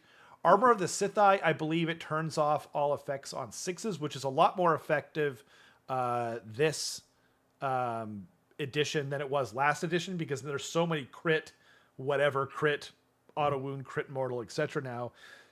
Whereas before it was a lot more rare, so I think it's not a bad choice. Yeah, another 2 more Alapexes, excuse me. That's a lot of sharks. 5 sharks. I like it. Yep. He threw in a net launcher there just to switch it up. He did. That's cool. Does the net launcher still do the same thing? No, it doesn't. So now they're like, all it changes is where you get the extra rend, whether it's against monsters or cavalry. I now going back to my original thing, I think the Razor Shell Harpoon is good against cavalry, and I think no, sorry, I was right. Yeah. Anyway, so the net launcher will be good against monsters. So yeah, that's a cool list. I like it. It looks like a lot of fun. I'm guessing that he wanted more sharks, so he's just like, well, I would like Volturnos, but I need more sharks in my life. Probably, yep. I think this is really like a list that's a lot of fun, and it's very, very elite. Like we're talking 1, 2, 3, 4, 5, 6, 7, 8 models. That's crazy, even for Deepkin. That's wild. Yeah. Yeah. Best of luck to them. Oh, and Manifestation Lord Forbidden Power. Oh, cool. Yeah. Something different. I have no idea what's in that one, but it gives you access to Soul Scream Bridge, which is a teleport. It gives you access to Shards of Valagar, which like screens out deep striking. You get Lodge on the Soul Seeker, which like picks up something and then carries it across the table. That's right. And then you have Horrorghast, which be careful your pronunciation there. Sorry. Yeah. You got Winchghast. Horrorghast. Horrorghast. I think it used to have to do with. I think now it's like an anti-command thing. It used to be like additional units. Yeah. It's a shooting attack, and I think you roll a dice and see if the number of models if it's less than the number of models that you slayed, then they can't use commands for a bit or weird. Something. Okay. So, yeah. It used to be like extra models run, and you can't use the command to stop yourself from taking battle shock. But now it's no longer a thing. So no longer a thing, indeed. That's a neat choice. Something different, anyway. I like it. Yeah. Yep. Yeah, I like it. It's a fun list all around. I kissed a fish and I liked it. Should keep that to yourself next time. No, I refuse. Whoop, Spencer? Yeah. Spencer, is it? It isn't. Whoa. Maggotkin. Nice. Ugh, Nice. I need a big pizza. This is amazing. I don't get the joke, but I love it. Like, anyway. This is just might be hankering for a pizza at the time. Maybe he was, yeah. Must have been, eh? Making this I was hoping that maybe he painted all his stuff like pizza. Like everything. Because that would work for Nurgle, frankly. Right? Yeah. Make like a bunch of pepperonis out of like green stuff and just glue it onto them. You know? 5 drops this time, which is pretty. Wow. Just don't care, eh? Just do not care. I like it though. Like if you know you're not like if you're going to 4, you might as well go to 5, right? Yeah, absolutely. Yep. So I think there's like a raccoon or something on my porch. One sec. Okay. You guys want to talk about this for a second? Sure, I'll do my best. We've got We're good. My dog is just going to be screaming for a little bit. Is the okay? So nice. Oh, her butt was higher than her head, so I was confused which end was which. It's Gobbler your time. evil dog. Hi, Holly. All right, let's let her take this one away. Yep. Okay. What do you have to say about this one, Holly? And What? That was insane timing. Not a big fan of Nurgle this one. no, Ever since COVID, she just doesn't approve. she's really nailing this list review though. Yeah. I like. Yeah. All right. So Oh dear, that was amazing. we've got a great unclean one. Who this is the source of recursion in the list, where I think you pick a demon unit to be able to bring back for a CP, if I'm not mistaken, or a 4-up. It's one of the two. I want to say it was a 4-up, and it's like every hit their turn, right? Once per Maybe. turn, your movement phase, roll a dice, 4-up, set Okay. up a replacement unit, half the number of models within 12 inches. Yeah. So, and Pretty it is nice. a demon unit. Yeah. With 3 or more models, actually, that's important. So it won't work on like the Beasts of Nurgle and stuff like that. Yeah. Fair. Well, But he's got Hordy for that. yeah, exactly. So got Hori? Vortex. Yeah, I got it. Okay. He got all horny for that one. That's right. He's He's got to block at 20 plague bears just to be an annoying screen with a 5-up ward. Horticulous Slimux is like an interesting piece because he can both be bringing out more feculent normals, or maybe both. I can't remember. He can be bringing back beasts of Nurgle that have died previously. Yeah, That's so which is cool. It's pretty spicy. I'm and glad then that he's finally good. Like, it's such a cool model, like so interesting and original. And he's I loved playing him last edition when playing Beast. Oh, really? Because Oh, he was cool. he teched really well when you're running a ton of Beasts of Nurgle. Oh, neat. It's just a lot of fun. He wasn't amazing, but when you play that silly, spammy list, he was a lot of fun and awesome. Hell yeah. Yeah. He gave I don't think he still does, but he used to give Beast of Nurgle +1 to hit, so that was huge. That's awesome. Yeah. And I know that the Beasts of Nurgle now have an interesting ability where it's like a combat phase or charge phase run, or not run, but like a movement where They effectively- get a free counter charge now, I believe it is, that they just get to do. So it is any charge phase. So you can use it, as a counter charge if you want to. If the unit's not in combat, you pick the closest enemy unit to be the target. If 2 or more units are tied to be the closest, you can pick the whatever one you want, etc. Then you effectively make a charge roll of 2d6. This unit can move a distance up to the value of the charge roll. During that move, this unit can move into combat and pass through models in this target unit, but it must end that move within 1 inch of the target, then inflict D3 mortal damage on the target. So what's interesting about this is that nowhere does it say that you cannot have run and use this ability. So effectively, you're getting run and charge. And then in addition, it says you end within 1 inch of the target unit instead of 0.5, which effectively is a +1 to charge, which is really nice. That's a good point. Never thought of that. So you're always using this instead of like a regular charge move, which is really nice. So they're just being really annoying. Horticulus can be bringing them back, which is even more annoying. And then I think the Spoilpox Scrivener can be... Oh, no, I'm thinking about the... You think the Sloppity, the Sloppity Bile Bilepiper. Spoilpox Scrivener is usually buffing Plague Bearers. Right. That's what he's that's there right. for. And he's got 40 of them, so like he's got plenty to buff, and he can be bringing them back with the Great Unclean one, which is pretty nice. He's got some Plague Drones, which are moving 8 inches, which is pretty nice for being able to do like take the flanks or just putting them into your opponent's back line. And the nice thing about Plague Drones, they're two. There's a unit of 2, right? So they can't be brought back. Yeah. Okay. Yeah. Then you have a unit of Nurglings, which is a unit of 3. So they can be brought back if you want. And I think if they're brought back at half strength, it's rounding up, so you'd get 2 out of 3, which is pretty nice. Yep. And then that's pretty much it. So this seems to be like kind of a techie, very tanky Nurgle list, which makes a lot of sense. You know, it's got some recursion there. The Beast of Nurgles are probably going to be going up and just like scoring tactics, taking objectives, maybe like pinning enemies and stuff like that. Really good for doing things like you can redeploy and then they get to just use their charge ability regardless, preventing like seize the center or something like that. So a really nice tech piece to have. So he's going to be going for a lot of tactic denial. So I like it. It's a cool list. Yep. Very Taliban to Nurgle is the sub faction too that does extra mortals from Right. If you're round diseased. 2. I think Oh, if you're diseased from round 2 on, it's an extra mortal that they do. That's So fun. it's cool. it's nice and simple too. You know, like Yep. yeah. It just There's a couple works. tricks. It's Yeah, no, the list is. I just mean for the sub faction. The sub Oh, yeah. faction's nice and simple. It just kind of works. It does what it says on the tin.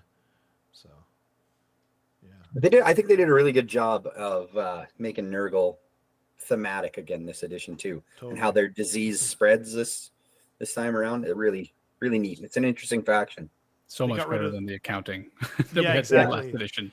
Age of Accounting, but they kept Yeah. it for Flesh Eater Court, so that was nice. Yeah. That's right. Yeah. That's I'm right. not bitter. Bastards.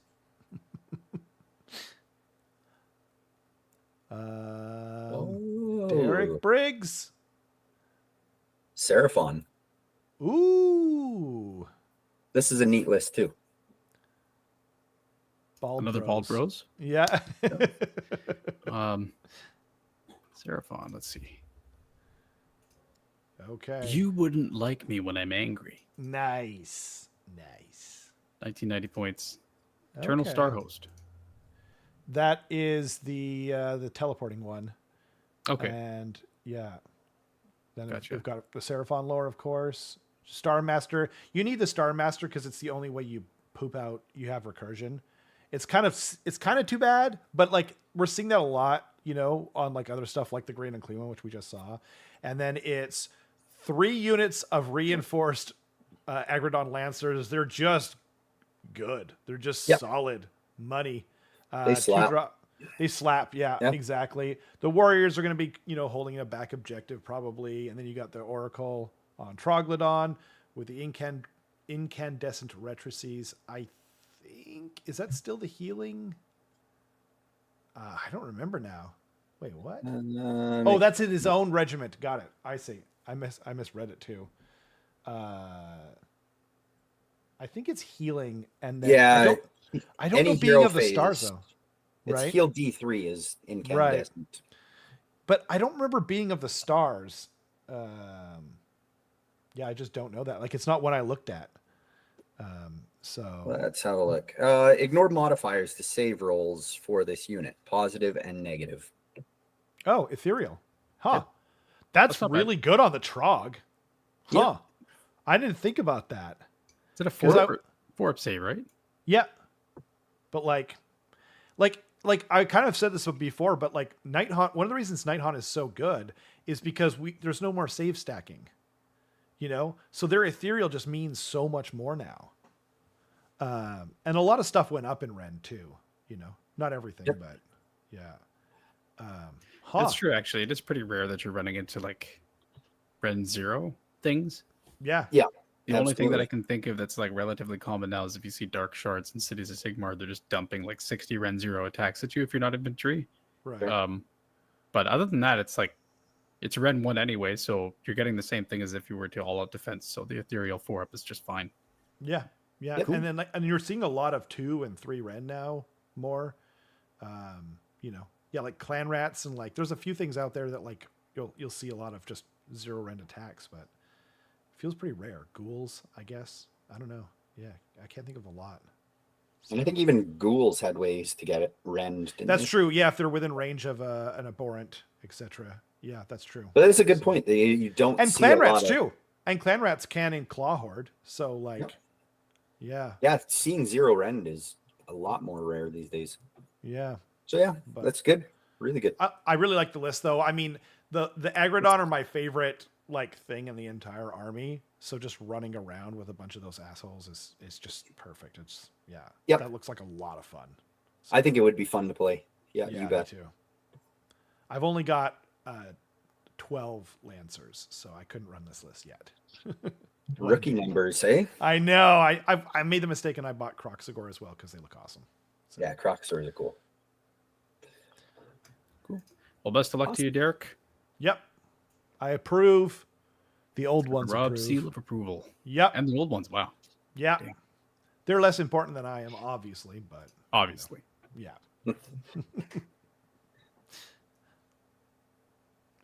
Okay. Nathan? Pretty sure. Yeah. Yep. Nathan Pater. Not John Nathan. Not No. ah! No. Ooh, Dice ogres. guys. Ooh. Dice guys. I'll take this list. Sounds good. Sounds good. Definitely So waddling warriors. I like that. That's good. That's a good one. So Black Powder Fanatics is a subfaction that I haven't seen really taken as much. Basically, what it is that your shooting units get shooting combat if they're within 3 inches of a ogre hero. The nice thing is that the Blood Belt Hunter just gets that because he is an ogre hero and he does shoot.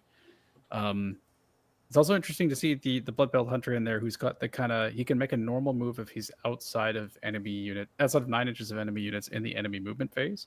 So that's pretty nice just to get some like extra movement up to mess with your opponent. I keep talking about like redeploy charge shenanigans, but he's definitely an excellent one for that, for like screens and stuff. You know, if someone's trying to go for an easy seize the center, you move 6 inches towards them and just countercharge and ruin their plan, denying them 4 victory points, which is really nice. Also not bad shooting, pretty overcosted in my opinion, but that's okay. He's got a unit of reinforced lead belchers, which I find very interesting. It's 8 lead belchers, which is going to be 32 wounds on a 5-up. So it's just really wound dense.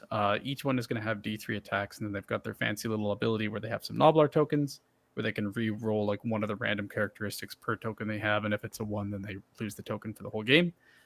So it's like a little bit more reliable shooting. Also, Rob is fading out of reality. And then then we've got a butcher who's going to be leading lead belchers, 1 unit of 6 gluttons, and then there's going to be a gorger maw pack as well for some of the tactics I was talking about earlier. Then we have a slaughtermaster and 2 more packs of 6 gluttons. And then one interesting thing is that there's no faction terrain. Whoa. Picked, which I feel like is a mistake, but maybe he doesn't have them painted, or maybe I hope that's a mistake. It's a common thing of just not being able to find them at all. It's actually harder to add, and I actually when we were at Tacoma this year, it wasn't until like I played a practice game with someone that I was like, I swear I added it to my list, and then I had to like re-upload my list right before Tacoma. And thank goodness there wasn't a list cut off, because I would have forgot it. We'll have to ask him about that one. Yeah, because like it's not like nefarious. Like I never add gnawholes to my list because it's just like something you get. Yeah. You know? And like I don't have the choice though. Whereas here with ogres, it feels a little more behooved upon them to choose between which terrain feature that they want to have. But yeah, it feels like a mistake. Yeah. Also, correction. Azri brought up a good point. Sorry.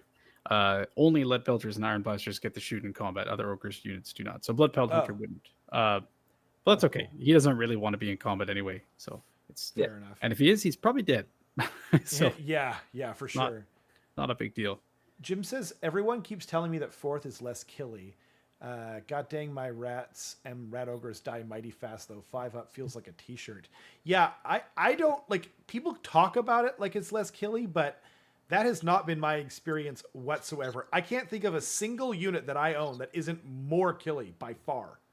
I think a lot of things on paper at first appeared to be, like a lot of the hit characteristics, drop by 1 or so. Everything seemed. Yeah, I guess there was some of that, but like it looked like that was going to be the case, but it really isn't shaping up to be that way at all. Even my clan rats are way more killy, which is crazy. Yep. Yeah. But yeah, cool list. Excited to see it on the tabletop. I mean, it's got 18 gluttons still, so it's still pretty scary. Lead belchers to clear off the screens if there are any, which we actually haven't seen a lot of.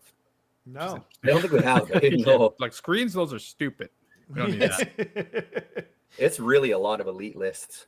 Yeah, 100%. I kind of respect it though. Like, screens? Yeah. What do you need a screen for? You just kill them first, dummy. And then we've got the gruesome trophies, which is just a bubble of 12 inches around the tyrant, which is going to be a +1 to hit against heroes and monsters for all ogre units, which is really nice. So it's just a solid thing to have. And then I think Great Cut Lord is ignore negative modifiers to the attack sequence for this unit too. It's either that or it's the control one, and I can't remember which one. But Mm. I'm pretty sure it's ignore negative modifiers to the attack sequence for the tyrant. So he can't be like minus to hit or wound or anything like that, which is pretty nice. Cool. Or even less damage for attacks. But yeah, Yep. Very primal cool. energy as well. They're talking about in the chat too how like I was going to bring it up, but I didn't want to drone on too much. But there's also the fact that the addition is, you know, there's no save stacking now, and like a lot of stuff is gone. Like just you know, the spell ores, the general spell ores that were making things harder to kill and whatnot, and just save stacking being gone in general. It means that, you know, even if things are less killy on paper, they're already more killy just because we can't save stack and whatnot anymore. So True. Yeah. Cool. Do you guys want to do like one or two more random ones, and then I think we'll have, or one more random one, and then we got like 15 minutes left if we want to like pick out some yeah, lists that are left. I'll like, yeah, I'll I'm roll not sure. one more time. Cool.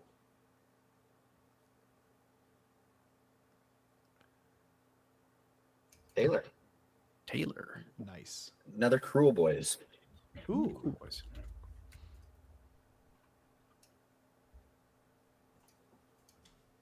Alex cancels going. Everyone takes screens out of their list. Yeah. Cruel Boys Claw. Is that the monster focused one? I think so, right? Think it is.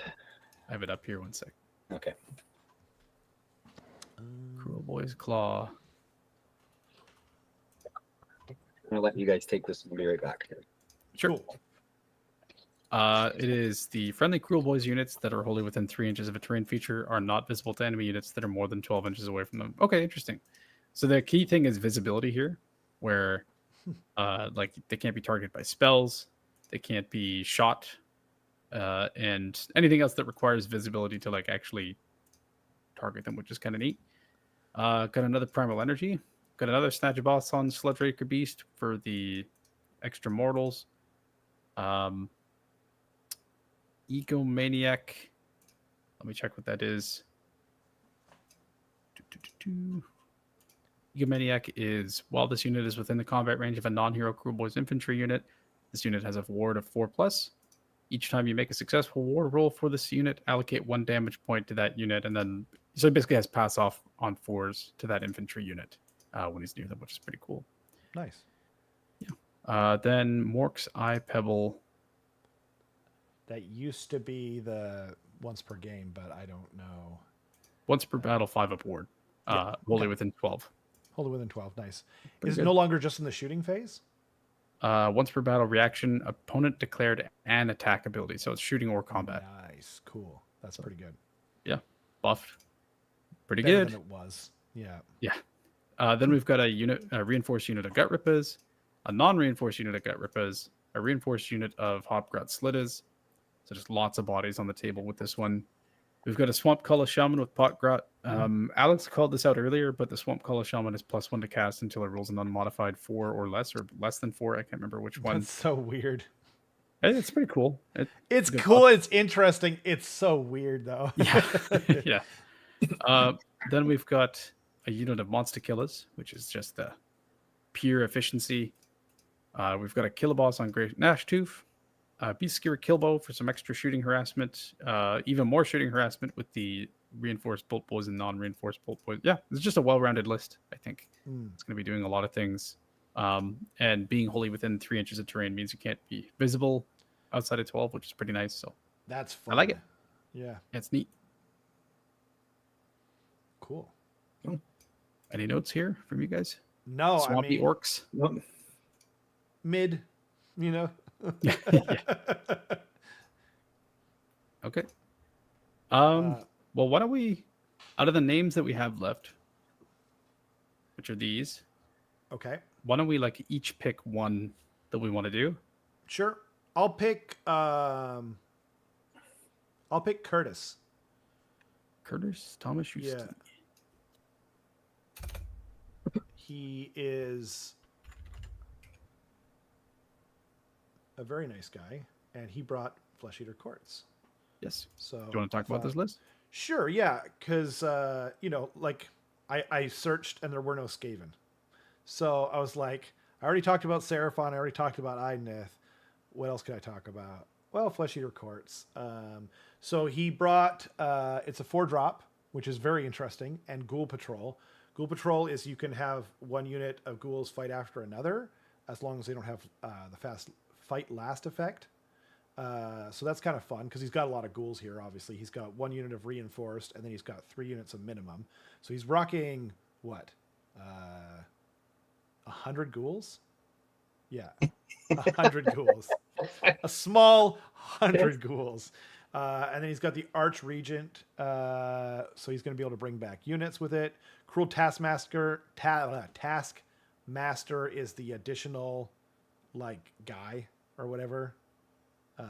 So it works better on knights than it does on the ghouls, obviously, but it's still good, right?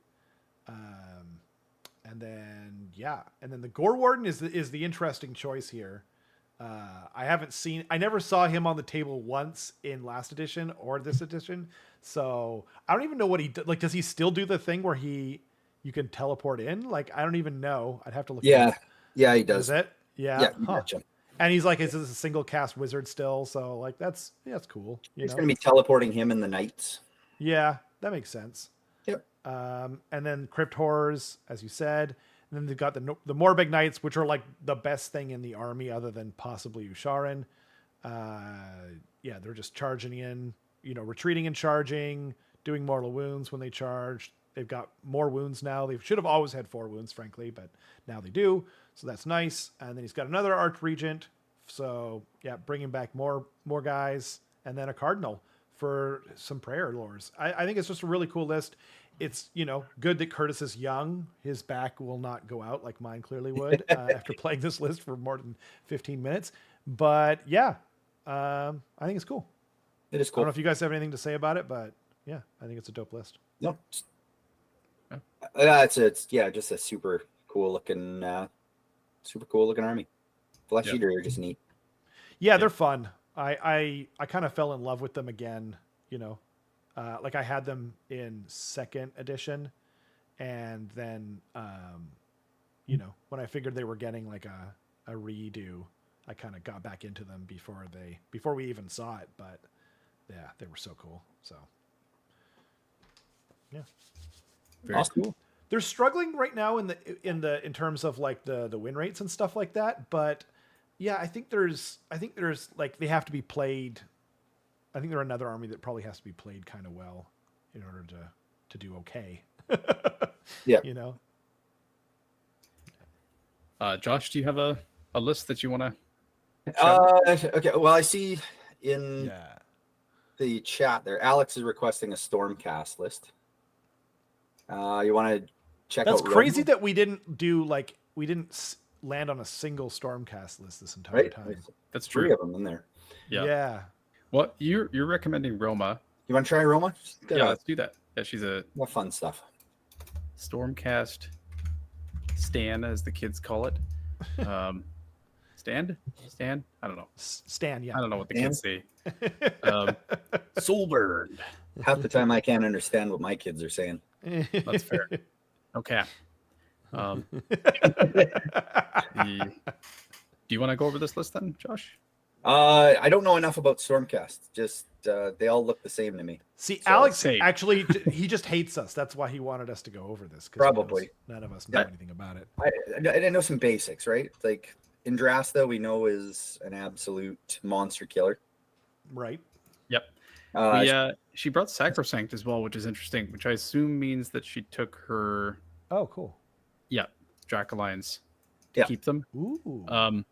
I don't know what Sacrosanct does. People say that it's good, but because immediately in my brain, I'm like, this is going to be gone in a year. I don't have to pay attention to it. It's so true, but for a year, we really should, huh?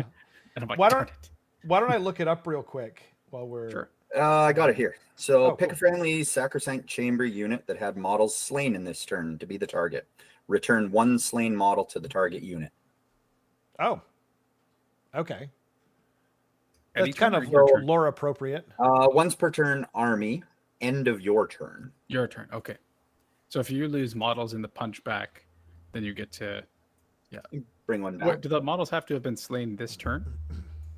Slain in this turn. Yeah. Okay, interesting, neat. They're kind of doing it. Didn't what's that? The one hero on the bird flying around kind of did that. They had that save your soul. Yeah. Oh, I like remember the one on like the weird goat Pegasus thing. that Ah. was that no, was that's in a name hero. No, I think it was the any turn though. Griff Oh, okay. Charger. But yeah, this is like Alex is saying. I think that's just if you end up killing a Dracoline, they're going to bring one back. Okay. Yeah, that seems Big value pretty there. good. I think most of the value is in like some of the units, though, right? Like I think like certain things like sequitors or something. I just were quite good for their.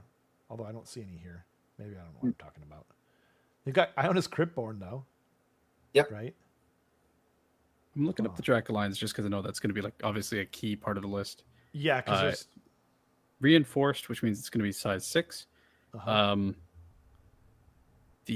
Let's see. They have a passive Dracoline Fury. When this unit is contesting an objective you do not control, it has strike first.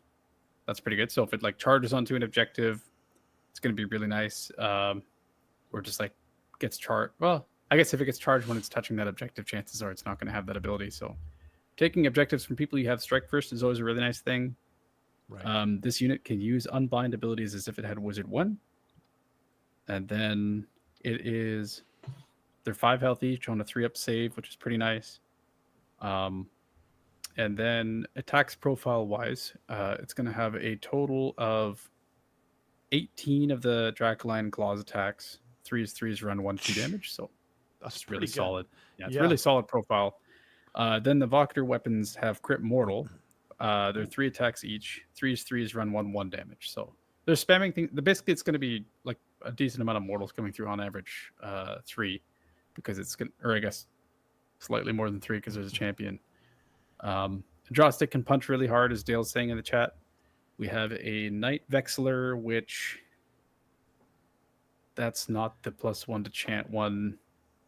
I'm so sorry, Roma. We're butchering your list. I'm sure you spent so much time. I know. Vanguard Sorry, Roma. Paladors. I blame Alex. Yes, It is Alex. Alex's fault. How could you do this? Yeah. You The problem is absolutely that no matter what Stormcast list we would have picked, it would have been the same. No, actually, you know what? Okay. Roma, I wish you the best of luck. Thank you so much. I'm going to move on to Kenrick's list because I know how to explain Kenrick's list and he's playing Stormcast. Nice. So that's going to be my pick. Kenrick, who's another host of the show or another That's true. member of the channel. Yeah. He's got his Vanguard wing, which basically is like a teleport for a Vanguard unit, which is pretty nice in his own turn. He's got Morbid Conjuration. He's going to be having Krondus, which is just going to be like a big piece, which he has a spell to be subtracting from your save rolls, but in addition, he's also +2 to cast, I believe. Yeah. Which is just excellent, especially for It's Morbid really Conjuration. good right now. He's That's the same amazing. as freaking Croak, like out of the box. That's wild. Yeah, 100%. Like you just said, Carson, with Morbid, that's unreal. It's crazy. Super Yeah. good. Really reliably getting it in your opponent's turn, too. And if you plop them next to a place of power, it's like you're casting Purple Sun on a 5. Like, that's nuts. Crazy. Yeah. Then you see a reinforced unit of Vanguard Paladors with shock hand axes. These guys can like run and charge, retreat and charge, run and shoot, retreat and shoot, like all of the combination of things that you don't want. And then they have a 14-inch move base. So Wow. they're going to be just ripping across the table. Yeah. Or maybe 12-inch. Either it's going to be 18 to 20 inches if they auto run across the table and they can still shoot you and still charge you. And then the hand axes are going to be +1 damage on the charge. And if they do any damage to you, you're -1 to wound. So Sorry. what's up? He said Kenrick is not bringing balance to the force. No, he is not. Yeah, I've heard a lot of people complaining about Paladors and Long Strikes specifically. It's so. It's I like Kenrick's that he's villain arc bringing too. Yes, exactly. This is his second of his what 3 or 4 villain arcs that he's planned. I Yes. can't remember. Yeah. Yeah, what happened, eh? Yeah. He's such a nice guy, but Yeah. just one. I'll too say many.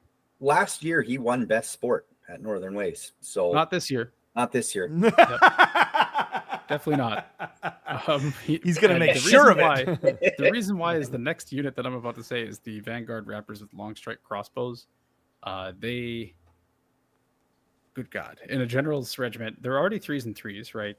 And they Yeah. crit auto wound, I believe. And so in the general's regiment, it's going to be 2s and 2s, Ren 2 damage, and the unit's going to have 13 shots. They're just going to shred whatever they decide to target.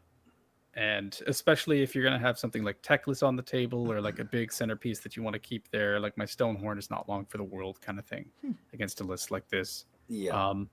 The Vanguard wing allows them to teleport them. The Lord Relictor allows them to teleport them. Like there's so many ways that they can teleport in addition to their initial deep strike down on the table, which is something that they just get. They're on a 3-up save now, which is really good. 3 up? Get out of here. Yeah. Crazy.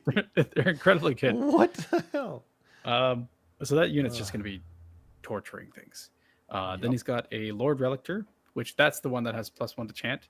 And that's actually a really nice bonus friend against heroes. Yeah. Good God. I forgot that for the Vanguard Raptors. Because why not, right? Thank you, Matthew. Yeah, Jeez. Sure. Wow. Lord Relictors, the +1 to chant. And there's some cheeky things you can do there where like you can do a seize the center and then you can like teleport something away, which is pretty fun. Or like you can do like a take the flanks, put something in your opponent's face, and then you countercast, and because your chanting is going to be like +1 -1, it's effectively just a regular chant. There's a decent chance that you just take something away in your opponent's turn, which is really good. I'm exposing all of Kenrick's tactics. I'm sure he's going to be really appreciative of this. The Lord Relictor has the Mirror Shield, which means it can't be targeted more than 9 inches away. Envoy the Heavens, which is a 5-up ward to any unit if a unit was killed last turn, which is pretty good. Then he's got a reinforced unit of prosecutors, which want to be dropping down, and they have a 3d6 charge. They have a shooting attack, Nice. and they slap pretty hard on the charge. So they're just really, really efficient as far as units go. Then he's got some Vanquishers, which are the sword dudes, and I think they get extra damage against units of 5 or more, if I'm not mistaken, which is pretty good. Solid. It's pretty common. Yep, and it's 110 points, so they'll be on a 3-up, so great. Wow. And then I think Vigilers are the bow guys, where if they deal damage to something, all of your units are +1 to hit against it for the rest of the turn, and that includes shooting and melee. So they're basically just picking something to get murdered. So yeah, that's Kenrick's list. Very good. Very I good. played a very similar iteration to it at Tacoma. Stark Pister played it, who's a very good player, and I know that they've been talking a bunch. So yeah, Awesome. Cool. scary, Very scary, cool. scary. Right on. And yeah, Well, that was a whole lot of list review. I hope everyone enjoyed it. Good luck to everyone in the tournament, except for Carson and Kenrick, of course. Yeah, Josh, did you want to say anything real quick before we wrap things up about, Well, just a big thank you to all the Warp Dice guys and everyone that's coming and supporting this. Super cool. Thanks for having me on. Giving us a Our chance pleasure. to talk about this. This is like it was great. That was fun. this is hopefully we can all show you guys a great time again. I'm sure you will. Boo Dale's names apparently. Yeah. Well, unfortunately we've run out of time. I actually need to run, but yeah, thanks to everyone for joining us, everyone for hanging out in the chat. If you're watching this in the future, I hope it brought some light to some of the lists and stuff that you're seeing nowadays. We're hoping to do. I'm really thinking. I hope I can do the list review, or not the list review, the preview show tomorrow. So that'll be 6 p.m. Pacific time. And yeah, other than that, I hope. Yeah, thanks everyone for tuning in, and we'll see you guys next time. Bye. Cheers.